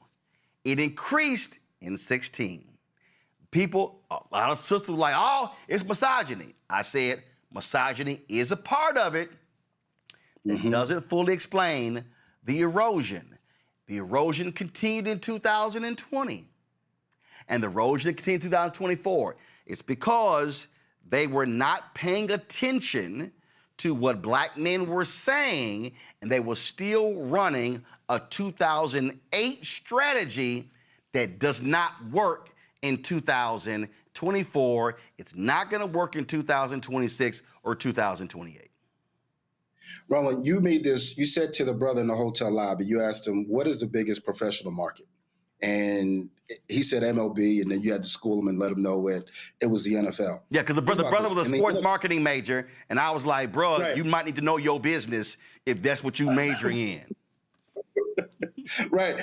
And so what I take from that concept, and I said this to members of our team and members of our board, I'm a Raiders fan. For better, for worse, I know you're a big fan of Houston. We won't go there, but I'm a big Raiders fan. What I know about Al Davis is similar, and we can learn something from Al Davis in politics. When it doesn't work, he changes it. He fires people. He changes the head coach. So the fact that we're still using a playbook that has been antiquated, right, outdated, and doesn't work, and then we try to infuse the DC level, and Cameron talked about this, the DC Inc. Consulting group think tank to say, hey, here are the issues that matter most to this group, and this group is going to get you over the line. Don't worry about it. This group is going to stay home, or this group is going to come home. It's similar to when folks are saying now the South has something to say, and they do have something to say. And why are we not surprised that the South turned red? Well, there was there was an unequivocal divestment, if you will, in Southern politics. Look, Roland, you saw the article. I'm old enough to remember when Louisiana, when Virginia, North Carolina, Tennessee, these states were blue states. And all of a sudden, why did we take why did we remove those infrastructures there? Why did we remove the political powers there, the black politicals? Why did we remove them out of there, right? And we're wondering, like, how do we get it back? Certainly, this is the same thing, not only with black men, but the question, honestly, look, and then this is my expertise is black men, but the other subgroups that are now leaving the party, you have to give us a reason to vote for you. We're just not coming because we're Democrats or Republicans. The world has changed so much. And if we haven't learned anything from COVID, is that the world has changed so much, even more so politically. So why haven't we adjusted? To me, that's the biggest problem. Let me also add this. I'm going to add this before I go to my panel with their questions. And again, it's going to step on some toes, and I really don't care because I'm used to that. There are a lot of black men who are also angry at Democrats because of black girl magic.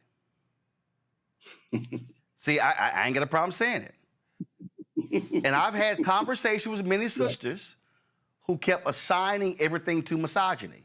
And I said, you can't do that. And I'm like, take it from me as a black man. I know the conversations that I have. And so what I've had to say to brothers is, brothers, you're offended by black girl magic. You're offended when people say that black women are the backbone of the Democratic Party. It's also factually correct that black men are the second largest voting bloc of the Democratic Party. That's right. And a lot of these brothers are upset because I had a brother who told me, who was running in Texas, he said, you ain't got no shot in running if you're a black man. You got to be a black woman. And I was like, where did you get that from? And he started explaining to me. And this is what I said to him. And this is the reality, Michael. A lot of these brothers are pissed off that these sisters have organized themselves, have mobilized themselves, are raising money, are doing what they're supposed to do. And then when I look over here, I see a whole bunch of brothers with attitudes and sour faces. And my response to them is, well, why aren't you organizing? And I've said, listen, I got no problem. I've said to Khalil, bruh, win with black men. Yes, we had that great call the day after Kamala, Joe dropped out. I said, but the meetings have to continue. Black women, the reason Win with Black Women is so potent today is because they started as the purpose was to get the nomination for Kamala Harris. They achieved their goal in 2024. Then they said, well, let's keep going. In 2020, they said, well, let's keep going. And the problem that I see with black men, and Michael, I've told this to many black men, stop bitching that sisters have organized and mobilized, and you got to do it yourself. And if we really want to be honest, Michael, and I'm about to step on some serious toes, the reason many of these brothers don't want to organize and mobilize, because historically, when it came to organizing and mobilizing, it was the sisters who were doing the planning. I'm just going to call it what it is. Roland, I can't, listen, I won't disagree with you. I will tell you this, some of my biggest mentors and some of my folks that I revere in this game are black women. I can go from Shavonna Sumter, I can go to Judith Finellis, I can go on and on. I mean, the names that can speak ad nauseum. Regina Thomas, my mother, Kelly Ledette. And even you look at the civil rights movement, they were the ones who were really organizing. They were writing the letters. They were, providing a place to stay. They were making the food. They were really, they're the pillars in the black church, right? And so we often, we look at that and we do get upset. The reality is, brothers have not put our egos to the side. And I am not ashamed to say, in particular, where black men vote, some of the backbone and a lot of our brass comes from black women that work alongside us and black women that work internally with us. So I'm not ashamed to say that. They do an amazing job. And it's not to say that we can't recruit brothers to do that. I will say this, Roland. There is a gap at least that I've seen in the last 12 to 14 years, there is a gap from, I would say, Black women operatives to Black male operatives. I remember in 2014 when I was a field director for Congresswoman Etienne CT5, I sat in a room. We had a GOTV training for all the frontline races. There were about 64 frontline races that year. We were trying to retain the House. And Roland, I was one of 2 Black men in that room. One of 5 Black folk in that room. So that also goes to the structural, that doesn't show up in the autopsy, and it probably wouldn't show up in the autopsy. And that's a whole nother conversation, how certain parties have alienated Black political principles, and yet that's why they've gone on to do other things. But here's the deal. But here's the deal. I'll never forget, after the 2016 election, when Hillary lost, it was a group of Black women, I'll find the article, who wrote a letter and demanded a meeting with Tom Perez. I sat there and I said, that's what you're supposed to do. Guess who did not do that? Black men. In 2020, I remember it vividly, there were a group of Black men, I was on the text chain, who were trying to do the same thing to send to the DNC after the 2020 election. The letter never got sent. I got the text messages. I remember the conversation. And so what I am saying to brothers in Chicago, Houston, in Memphis, in Tallahassee, Miami, in Jackson, in Charlotte, all over, if you want more out of politics, what you can't do is go, ain't nobody talking to me, ain't nobody call me, ain't nobody ask me. What you gotta do is align with Women with Black Men, your organization, Mondale Robinson's organization, or start your own locally, but it ain't gonna happen if Black men are not organized and mobilized. Well, let me take a page, if I may. Let me just take a page out of Kenny Diggs' book. He's a board member of ours. We had a meeting, and one of the things he said, and I'll say this, he said folks need to start their own organization. We ain't got time to reboot shit. We ain't got time to live. We just don't have time for that, right? We live on the clock. We are on borrowed time. And I will say, if you want to get something done, you better find you a badass sister, and I think about my old chief of staff, Amber Davis Prince, who we wanted to get things done and move things along, and leaders of color. I mean, she can move things overnight. And so I say this, she used to say all the time to us when we ended our calls, nobody is coming to save us. Right. Black men, nobody is coming to save us. You mentioned Khalil, you mentioned Mondale, I'll throw John Thompson, I'll throw him in there, in Georgia, who's doing a phenomenal job down there, right? And so we've got to align with our groups. There is no beef with our groups, and we all have similar missions, but our job is to get Black men over the finish line. Our job is to teach Black men how to advocate, because I want to remind you on this show, Roland, and I remind everybody else, just like I did at this conference today, Black men are the last persuadable base left. So when we come out here and we spout dumb shit to 18 to 45-year-old Black men that has no merit, makes no sense, that's when we get in trouble. And that's when we do these things as Dems. And the thing that we usually do as Dems, when we get a layup, is we block our own shot. Well, that's why I was critical when Obama made that comment about why Black men were not supporting Kamala Harris. I'm sorry, he was just wrong. He got lots of pushback. Absolutely. And I was told that he called several brothers. He ain't called me. He ain't gonna never call me. He called several, because I'm gonna be way too honest. He called several brothers to get their advice and counsel, and it was a screw up because it wasn't solely because she was a woman. I am not dumb enough to act like there are not Black men and Latino men and white men who will not support a woman. That exists. Right. That wasn't the only reason. But I just still keep saying to Black men, hey, stop waiting. You can't get an attitude because sisters are doing their thing, and if you ain't doing it as well. Let's go to my panel. Cameron, you first. Go. Hey, Mike, how you doing, brother? What up, Cam? Good to see you, one brother. question.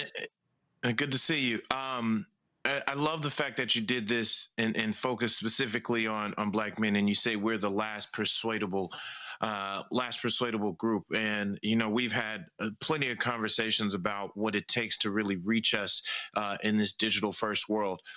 How do you plan to make sure this? You're a national organization, and then you, Mondale, a few others, Black Male Initiative.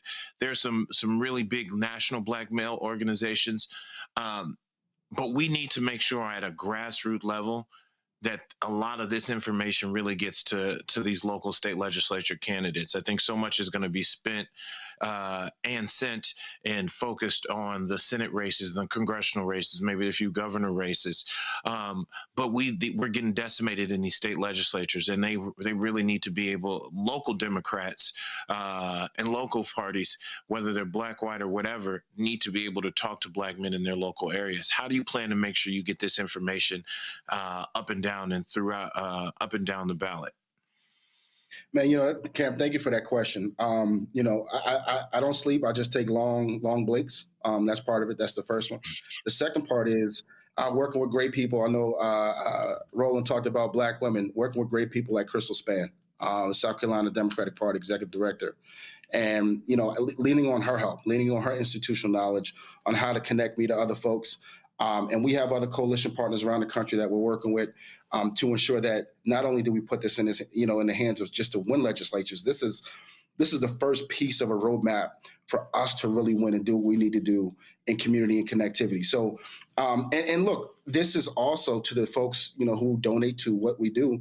This is the first phase to show, listen, we've taken the time to do the science. We spent an inordinate amount of money on this because it is that important to me.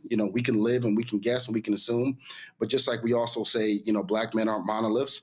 I would never assume Mike Bland is the Black man that can make all decisions for Black men. I need to hear all different kind of stakeholders from all over the country and ensure whether, young, old, middle-aged, educated, uneducated, rural, suburban, urban voters, I need to hear from them, right? The disenfranchised, I need to hear from them. And so it's my job to, no matter who can connect us, not just on the state level, because I think we always think, hey, let me talk to a, state party chair. I'm looking for young, young mentor group, young groups that do mentoring, young groups that are really, really in the community and really, really rooted in supporting young Black men. And I'm talking about AYF, AAU coaches, travel baseball teams. These are the folks that we're trying to communicate with to get this message to and express not only the importance of voting, but what's at stake in this election. And working with you, Cam. So I got to raise more money so you can help us. Nicole. Yeah, I thought this study was incredibly insightful. And I want the viewers to remember that this is not about Black men versus Black women. This is not a competition. This is about Black people versus the white power structure. And so for the Black women campaign managers, leaders, organizers that are watching this tonight, what are some key things that they should take away from this study so that they can support Black men getting involved and getting to the polls? Don't let the DC consultant class tell you that your only key groups is this XA group. Really push them on finding the statistical data that makes a difference. I think about Virginia 4. Virginia 4 is a district where, if you all remember, the congressional representative said, in reference to Hakeem Jeffries, and she laughed, yeah, I agree about his cotton-picking hands. That's a district that we can flip. That's not on a lot of folks' radar.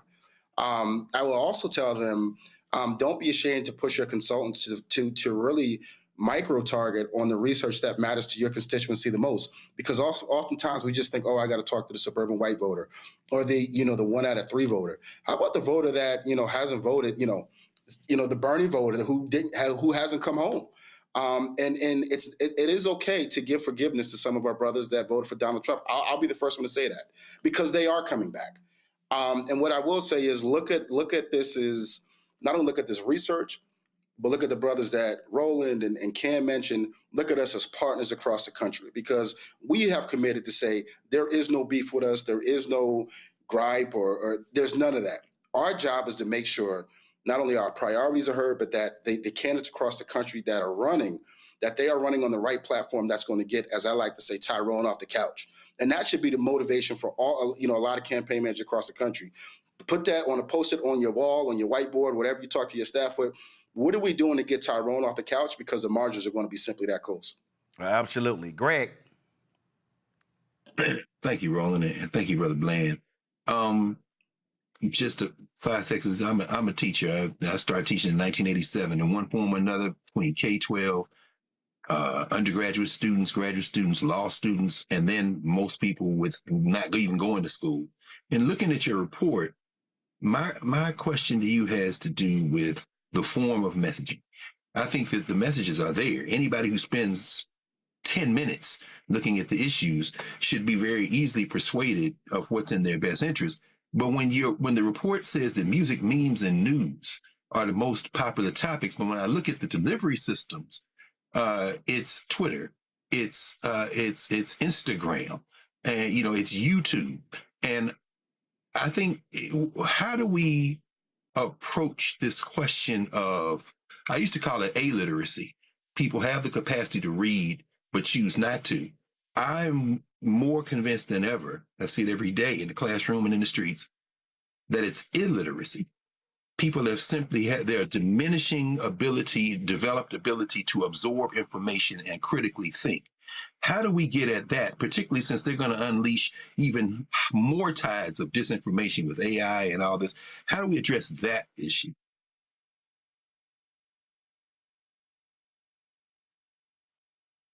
Okay, all right. So we lost him. We're gonna get him right back. Something happened with our link there, so we're gonna reset that question. For folks listening, this is what I just really believe. So I need y'all to listen to where you are. There is no greater group or no greater person to reach when it comes to your black male group than your concentric circle. If you are a black man watching this show right now, and this applies to black women, this applies to white men, applies to any group, but I'm specifically saying you're a black man. Let me know when y'all got Michael Bland back. If you're a black man, you're watching this show right now, what you should say is, who are the black men in my group? The 4, the 6, 8, 10, 15, 20. So now let me then say, all right, I need to ask each one of these brothers in my group, did you vote in the last election? If the answer is yes, great. If the answer is no, are you registered? If the answer is no to voting and no to registering, now you got to say why. Now you have to actually drive a conversation.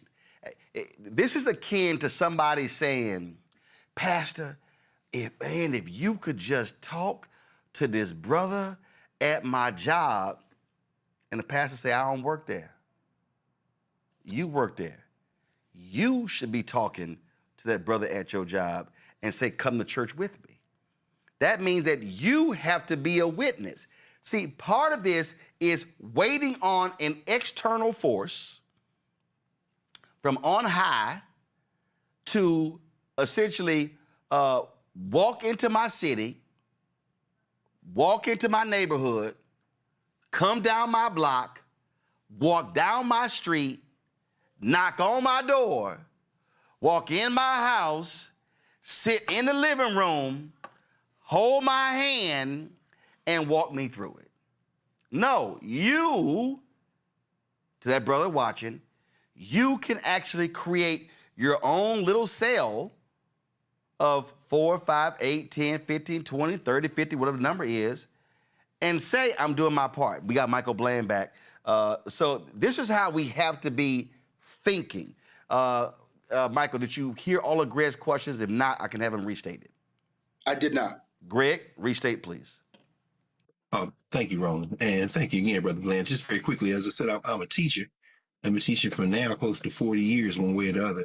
And from K-12, high school, graduate student, oh, no, man, thank you. I mean, we're all educators in one way or another, and I see y'all do political education as well. My question is about literacy. My question is about messaging. I think that the messages are there. I think that, 5 or 10 minutes and just sitting and thinking about things after having consumed some information should clarify a lot of things for folk. But my question is, because I increasingly see, I used to call it illiteracy. People have the ability to read and choose not to. But now I'm trending toward thinking about it as illiteracy. They really don't have a developed capacity to absorb information and think critically. And when I'm looking at your report and you say that most people respond to music, to memes, and they say they're seeking news. What'd you say, about half the people seek news and 44% get it from their feeds? And I'm looking at YouTube, Instagram, Twitter, Facebook, TikTok. I don't consider any of that as really being able to consume news and critically think. I see it as people just being stimulated and switching around. How do we address the question of illiteracy? And especially when disinformation is going to be a huge part. Yeah, there it is right there.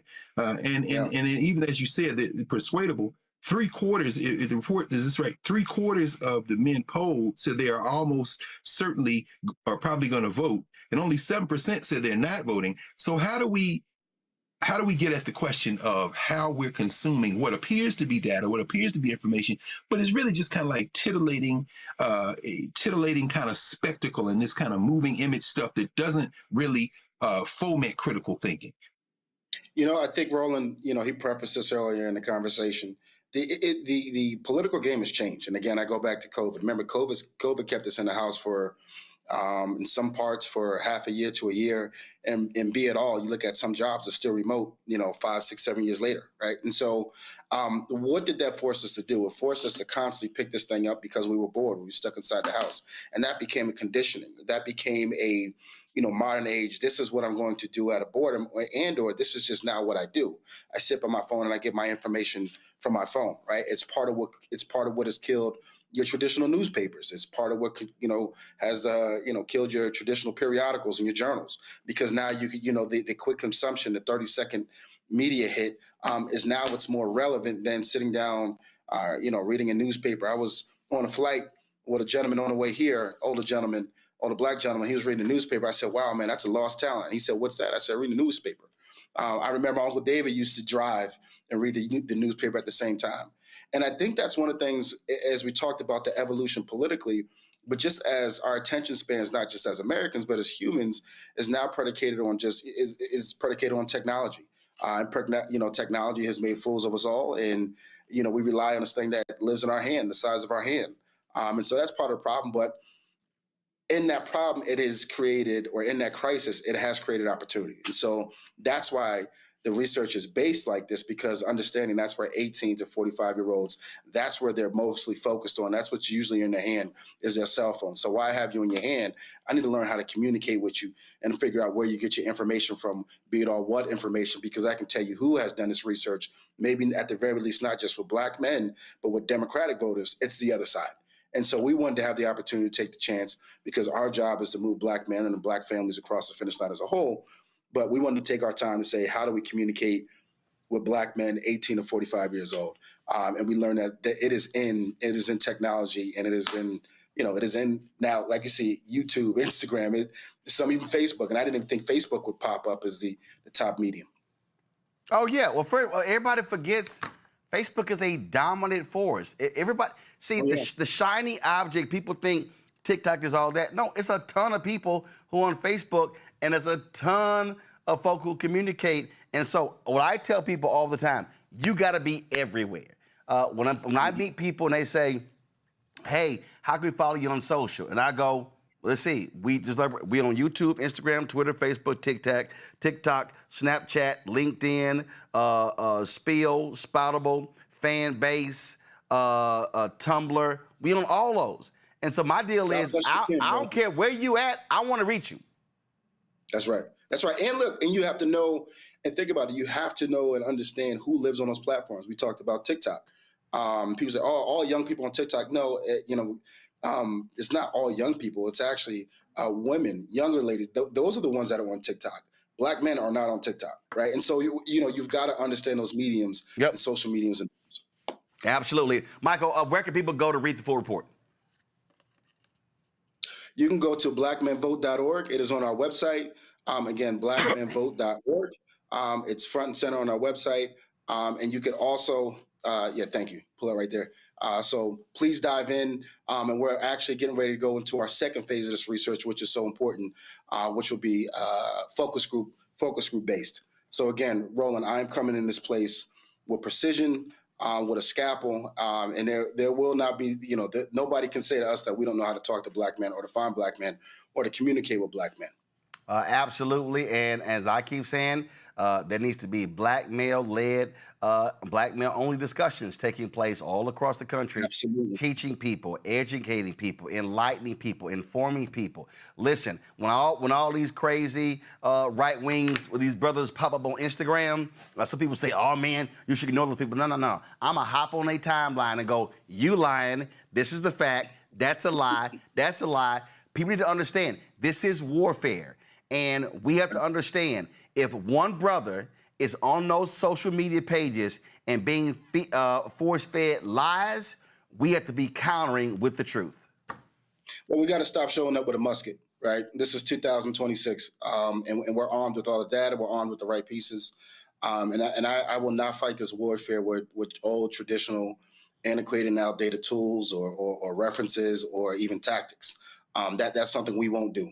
And I'll say this, Roland, I know we didn't touch on this in this part of the data, but what is important that I do want to say about black men that's not talked about the most. We have the lowest test scores. We have the highest, we have the lowest recidivism rates in terms of going to college. We're no longer going to college. We have the highest truancy rates. These are the things that are plaguing our younger black boys that are now coming up, right? And so our groups, you mentioned Mondale, you mentioned John, you talked about Khalil, and I'll even challenge others to the sister who talked about what can we say to those campaign managers. Be grassroots led. Yep. Those are the problems. Those are mothers and fathers who are struggling with those issues with their young black boys, right? And be it all, every issue that you think is an issue in America that they'll get you to believe is usually the number one person that it affects in this country is a black man or a young black boy. So let me lend that piece of advice as well. And what I said, the last point I'll make is this here. I've said this directly to black fraternities. I've said it to black male organizations. I have said it to Alpha. I've said it to Sigma Pi Phi fraternity, the Boule. I've said it to Omegas, Kappas, Sigmas, Iotas. I said to Prince Hall Mason, I don't care. It does not make sense having all of this infrastructure in potential capacity if it's not being used. And so I had a brother who hit me. He said, "Hey man, I want you to get to." He said, "I want you to get with our leader and come to the lodge, and we want to partner with D9." I said, "No." I said, "I'm not going to have a conversation with Prince Hall Mason about partnering with D9 until I see an active engagement plan from Prince Hall Mason." See, that's what I'm real simple. You can't talk about partnering if you don't have your own plan within your group. And so what I am saying is we have these organizations, and when I'm saying Prince Hall Mason, Alphas, Kappas, Omegas, Sigmas, Iotas, Sigma Pi Phi fraternity, the Boule, they've got to go outside of their internal group and connect and be able to invite brothers in. It can't just be an alpha conversation. It must be alphas are organizing this meeting and all are welcome to attend. That's what has to happen. Otherwise, we're just talking to the same people. And so I challenge everybody on this whole deal, and I ain't backing down from none of them. And again, if folk uncomfortable, well, tough. Take some Advil, you'll be all right. Michael, we appreciate it. Thanks a bunch. Thank you, my brother. Good to see you. All right. I'm going to go to a break. Before I go to break, folks, let me say this here. Let me be real. If you're on Medicare or about to be, the system is not set up to work for you. Too much fine print, too many plans, or too many people making money off your confusion. A lot of black folks are confused when it comes to these plans out here. And look, we're used to it. We're no stranger to systems that don't have our best interests at heart, but we don't have to accept it when it comes to Medicare. Folks, I want you to look in the chapter. Their advisors are independent and honest. In fact, they're the only Medicare advisors that compare every plan nationwide. They're focused on one thing, what actually works for you. If there's a better plan out there, they'll find it. If you're already in one, the right one, they'll tell you, good, keep going. No games. Just last year, people who switch with Chapter save on average $1,100. Folks, it takes 20 minutes with a real person. It's completely free. All you got to do is call Chapter at 724-264-8281, 724-264-8281 to connect with you to someone who you can trust. Going to break, we come back, Shop Black Star Network Marketplace segment. Back in a moment.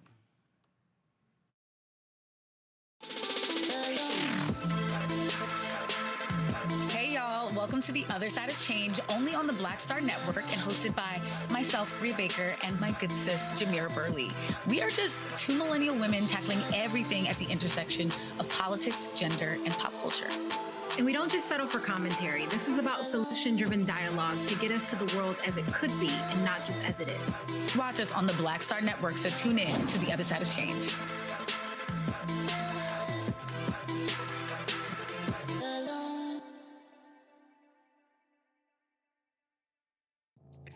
What's happening? This is your man, Motown recording artist Kim. You are watching the Black Star Network.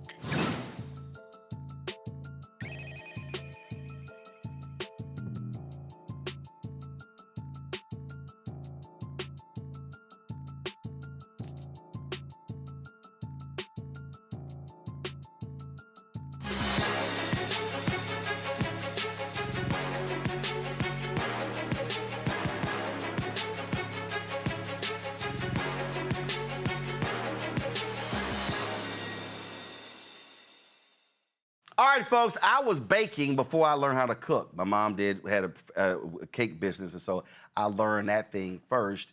So check this out, OKO River Sweet Potato Flour Cake Mix. It's a simple recipe that originated in Guyana, South America, and it's part of a project to empower young agricultural entrepreneurs in Guyana who develop breakthrough agro-processed goods. Ashley Etienne is the CEO of the Economic Development Fund.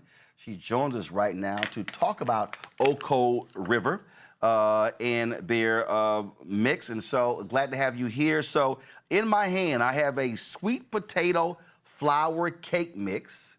Okay, hold up. Let's see, right here. There we go. And then over here, so I have this. So all right. So both of these are sweet potato flour cake mix. All right. So walk me through. This says beta carotene and antioxidant packed, moist, light texture, old-fashioned taste, gluten-free, grain-free. So how did this all start? Awesome. Thank you so much, Roland. I'm so glad to be here. It started because I myself am not necessarily celiac. I don't have celiac disease, but I have an intolerance to wheat. And my family has a history of diabetes. And I also love cakes. I love baked goods. And that's on a personal side. On the business side, I run an incubator and accelerator that, as you said, helps agro-processors and other businesses in Guyana to succeed. And so we came across this particular product. It sort of wowed me. We brought the recipe here, tweaked it a little bit, brought it to the States. It's manufactured in New York and shipped all over the United States. And as far as the product itself, it's a riff a little bit on what you could do with sweet potato. So rather than the traditional sweet potato pie that we all love around the holidays, what we can do is have effectively pound cake texture, pound cake flavor, pound cake goodness, but with literally sweet potato as the flour. So for those of us who have any connection to agriculture, we know that potatoes have a tremendous amount of starch. You add a few other ingredients there, and it performs like flour. It is ground to a fine level like flour, and it's baked, and it is absolutely delicious. This product can make cakes, it can make cookies, it can make waffles, as well as cupcakes. And so we really are inviting those of us who love Southern food, who love Caribbean food, who love sweets, who love baking, to try it. So in terms of how the product's made, so you talk about this development fund. So who makes the product? Right. So we are essentially an intermediary for the agro-processors. So when we talk about agro-processors, we're talking about people who are baking in their homes, who come up with products in their homes. And that's great. And you can sell to friends and family. You can sell at your church in that way. But what you don't have is probably the capacity, manufacturing-wise, also from a branding perspective, from a marketing perspective, to be able to get your product out widely. And so we work with the owner of the intellectual property to identify a manufacturer who can produce the product at scale. And so using the recipe from the young woman in Guyana, who is the owner of this recipe, of the idea of sweet potato flour cake mix, we identified a wonderful manufacturer in upstate New York that does small batches, and they make the product on our collective behalf. And we've got a website up, and we also partner with some other folks, and we invite people to place their orders for the product. But we manufacture it through a third party here in upstate New York. Is this the only cake mix?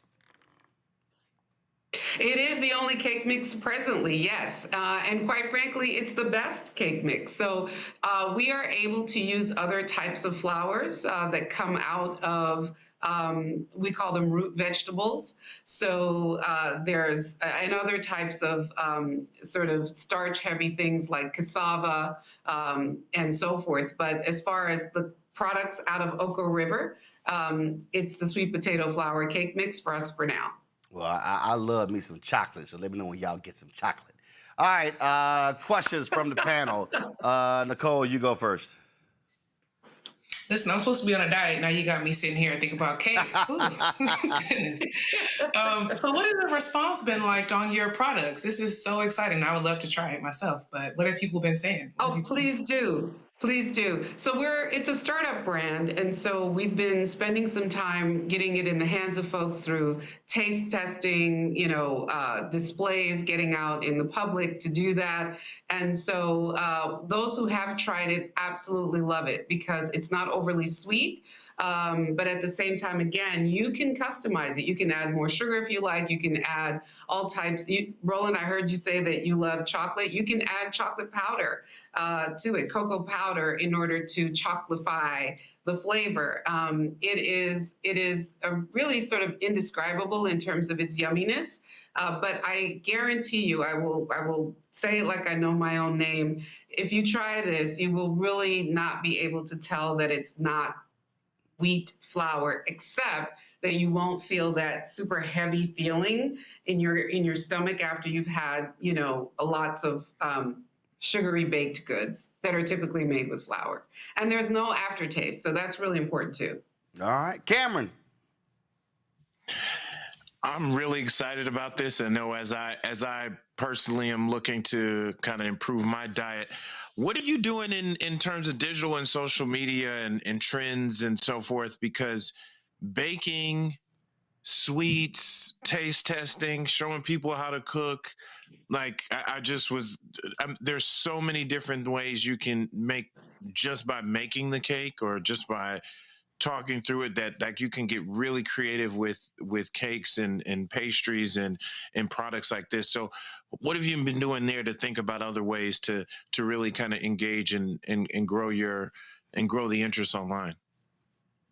Sure. I mean, I think we're looking for all sorts of opportunities. Like I said, I think you guys know you're tremendous advocates of Black businesses and opportunities for Black people. It's really expensive to be in the marketplace. Direct to consumer, which is how we currently sell, is also costly because you've got to fight through the noise. Most people, when they're shopping online nowadays, stunningly, we're shopping on Amazon for food now, partially because of that Whole Foods integration. And so it makes it really difficult as a standalone brand, especially a Black-owned brand, to get onto those platforms. So it's typically that one would do Amazon or Etsy or whatever. So we look for really any opportunity to collaborate with other brands, be in showcases like this so that people can learn about this product. It's a really unique product. We have not come across anything like it in the United States thus far. It has a Caribbean flavor to it, but it also has a down-home Southern flavor to it. So it can reach across a lot of different demographics. Obviously, people who've got wheat intolerances or celiac disease and so forth. It's not vegan, but it's pretty healthy when you're talking about indulging. So to answer your question, we are looking for any and all opportunities. We try to do a lot of it ourselves, but it's difficult to break through, and we'd love to partner with others who would be interested, whether they're hospitality establishments, people, bakers themselves. They can make the product and customize it as well and then sell it in their bakeries. So any and all of those opportunities are ones that we would be really thrilled to look into and partner on. Greg? Thank you, Roland. And thank you, Sister Carrington. I hope I got kicked off, so I hope maybe you've already answered this question. I was intrigued by the name of the product. I know there's an Oko River in Guyana, but I'm wondering if there's a particular link to Black folk. Okay, that's what I wanted to hear about, because I know I think in Yoruba, one of the meanings of Oko is farm. Could you tell us about the name? Then thank you. Sure. So Guyana, the name itself, is an Amerindian word. That's the name of the population of people who we call the first peoples in Guyana. And Guyana itself means land of many waters in one of the indigenous languages. And Oko is a tributary, it's a river in the western part of the country. And so it actually right now also is an area that is very rich in gold. So it's actually being mined quite a bit by a very large foreign gold mining company. And so for me, it was a tribute to those Amerindian people in that community. You may know, if you know anything about Guyana and the uprisings that took place in the 1800s, in some cases, very much like here in the States, the African people at the time collaborated with, hid with, and worked with the Amerindian population to escape the difficulties at the time, if I might say it that way. And so this product is intended to be a tribute to all of us who had to do our best under the circumstances at the time. But it's absolutely from Guyana, about Guyana, and about the people of Guyana, the indigenous and Afro and all others in the country. All right, then. So, folks, again, Oko River sweet potato flour cake mix. You see it right here. Go to our marketplace at shopblackstarnetwork.com to check it out. We'd love to hear what y'all have to say about this here. Again, my mom is a big-time baker, so I'm sure she will be very interested in this. And so we go right there. You can get the mix right there on shopblackstarnetwork.com. Ashley Etienne, we surely appreciate it. Thanks a lot. Thank you so much for having me. We appreciate it. All right, then. Thank you so very much. Again, y'all go to shopblackstarnetwork.com. Folks, let me thank Cameron, Nicole, and Greg for being on today's show. I certainly appreciate it. Y'all have an absolute blast. Thank you so very much. Just a couple of more stories here, folks. Problems with establishing intravenous access for the lethal injection led to the postponement of the execution of a black man in Tennessee who may be innocent. Governor Bill Lee granted a one-year reprieve on Thursday after Tennessee officials halted the planned execution of death row inmate Tony Carruthers. The Tennessee Department of Corrections reported that execution staff was unable to establish the backup IV line required by the state's lethal injection protocol. Carruthers' attorneys indicated that officials struggled for about an hour to find a suitable vein before the execution was stopped. The current execution procedures, adopted in 2025, mandate that execution staff insert both a primary IV catheter and a backup IV catheter. According to the protocol, the primary IV is used to administer the lethal injection chemicals, while the backup catheter is reserved in case the first IV fails. Additionally, the protocol specifies that any failure of an IV line must be promptly reported to the commissioner. 57-year-old Carruthers was scheduled to be executed this morning for the 1994 kidnapping and murders of Marcellus Anderson, Delois Anderson, and Frederick Tucker in Memphis. His conviction was primarily based on witness testimony, claiming he confessed to the crimes. However, court records reveal there was no physical evidence directly linking him to the murders. All right, folks, time for Black Star Network headlines with Brittany Noble. A Virginia judge dismissed charges against Ebony Parker, a black former elementary assistant principal who had faced up to 40 years in prison. Parker was on trial in connection with a 6-year-old boy shooting his first grade teacher in 2023. In today's ruling, Judge Rebecca Robinson said the court is of the legal opinion that this is not a crime. Parker was facing 8 counts of child abuse and neglect following an incident where a 6-year-old took a gun to Rich Neck Elementary School in Newport News and shot teacher Abigail Werner in the hand and the chest. Parker was accused of failing to protect the 15 children ages 6 and 7's Werner's class. Prosecutors claimed that Parker ignored multiple warnings from staff members and students who believed that the boy had a gun and posed an imminent threat on the day of the shooting. Last year, a jury awarded Werner $10 million after finding Parker liable for ignoring the warning signs, and the child had a weapon. And in 2023, the child's mother, Deja Taylor, was sentenced to 2 years in prison for her role in the incident. Taylor will begin her state sentence after completing 21 months on a related federal charge for which she was convicted of using marijuana while possessing a firearm.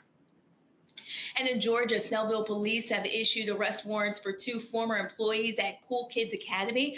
This comes after police reviewed surveillance video that allegedly shows a child under 2 years old being struck and bitten by workers inside the facility. 54-year-old Teresa Blackwood faces child cruelty and simple battery charges for allegedly biting baby Mason. 22-year-old Trasia Cross is charged with simple battery for being seen on camera hitting the child in the head while he was crying. Mason's mother, Tykara Whitehead, was unaware of the incident while state caseworkers from the Department of Family and Children's Services visited her home May 14th to inform her about the allegations. She noted that her child's behavior had been changing for about a week before the troubling discovery. The 2 workers are no longer employed at the daycare. Students in Massachusetts are suing the state, claiming it has intensely segregated school districts. The lawsuit against the state alleges that Massachusetts is violating its own constitution by denying Black and Latino students equal educational opportunities. The lawsuit filed Wednesday in Suffolk County Superior Court says that the state policies have led to tens of thousands of students concentrated in racially segregated school districts. The suit claims that the state operates a 2-tiered school system in which a number of the highest performing schools in the country stand in contrast to school districts defined by concentrated poverty. The lawsuit asked the court to declare that Massachusetts is violating the students' constitutional right to equal education. And Chicago Public Schools plans to cut teacher positions and increase class sizes to address a $732 million deficit. While the exact number of teaching positions that may be eliminated is still uncertain, the Chicago Sun-Times estimates it could exceed 700. CPS also plans to reduce some assistant principal positions, but will allocate more funding for special education teachers. As a result of these changes, class sizes may increase next year. CPS is adjusting the student-to-teacher ratio to fund the schools, raising it by 1 student per grade. For instance, high-poverty elementary schools will now receive 1 teacher for every 23 students, up from 22 for 1 teacher this year. This is the first time in 3 years that CPS has proposed cuts that will directly impact classrooms.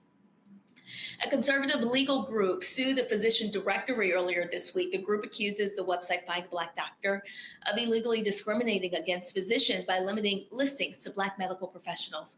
The lawsuit filed on Tuesday in Manhattan federal court by Do No Harm and Colorado dermatologist Dr. Travis Morrill targets the site and its founder, New York dermatologist Dr. Nina Strand. The complaint alleges that the directory openly excludes non-Black doctors by restricting eligibility to Black physicians and dentists in active clinical practice.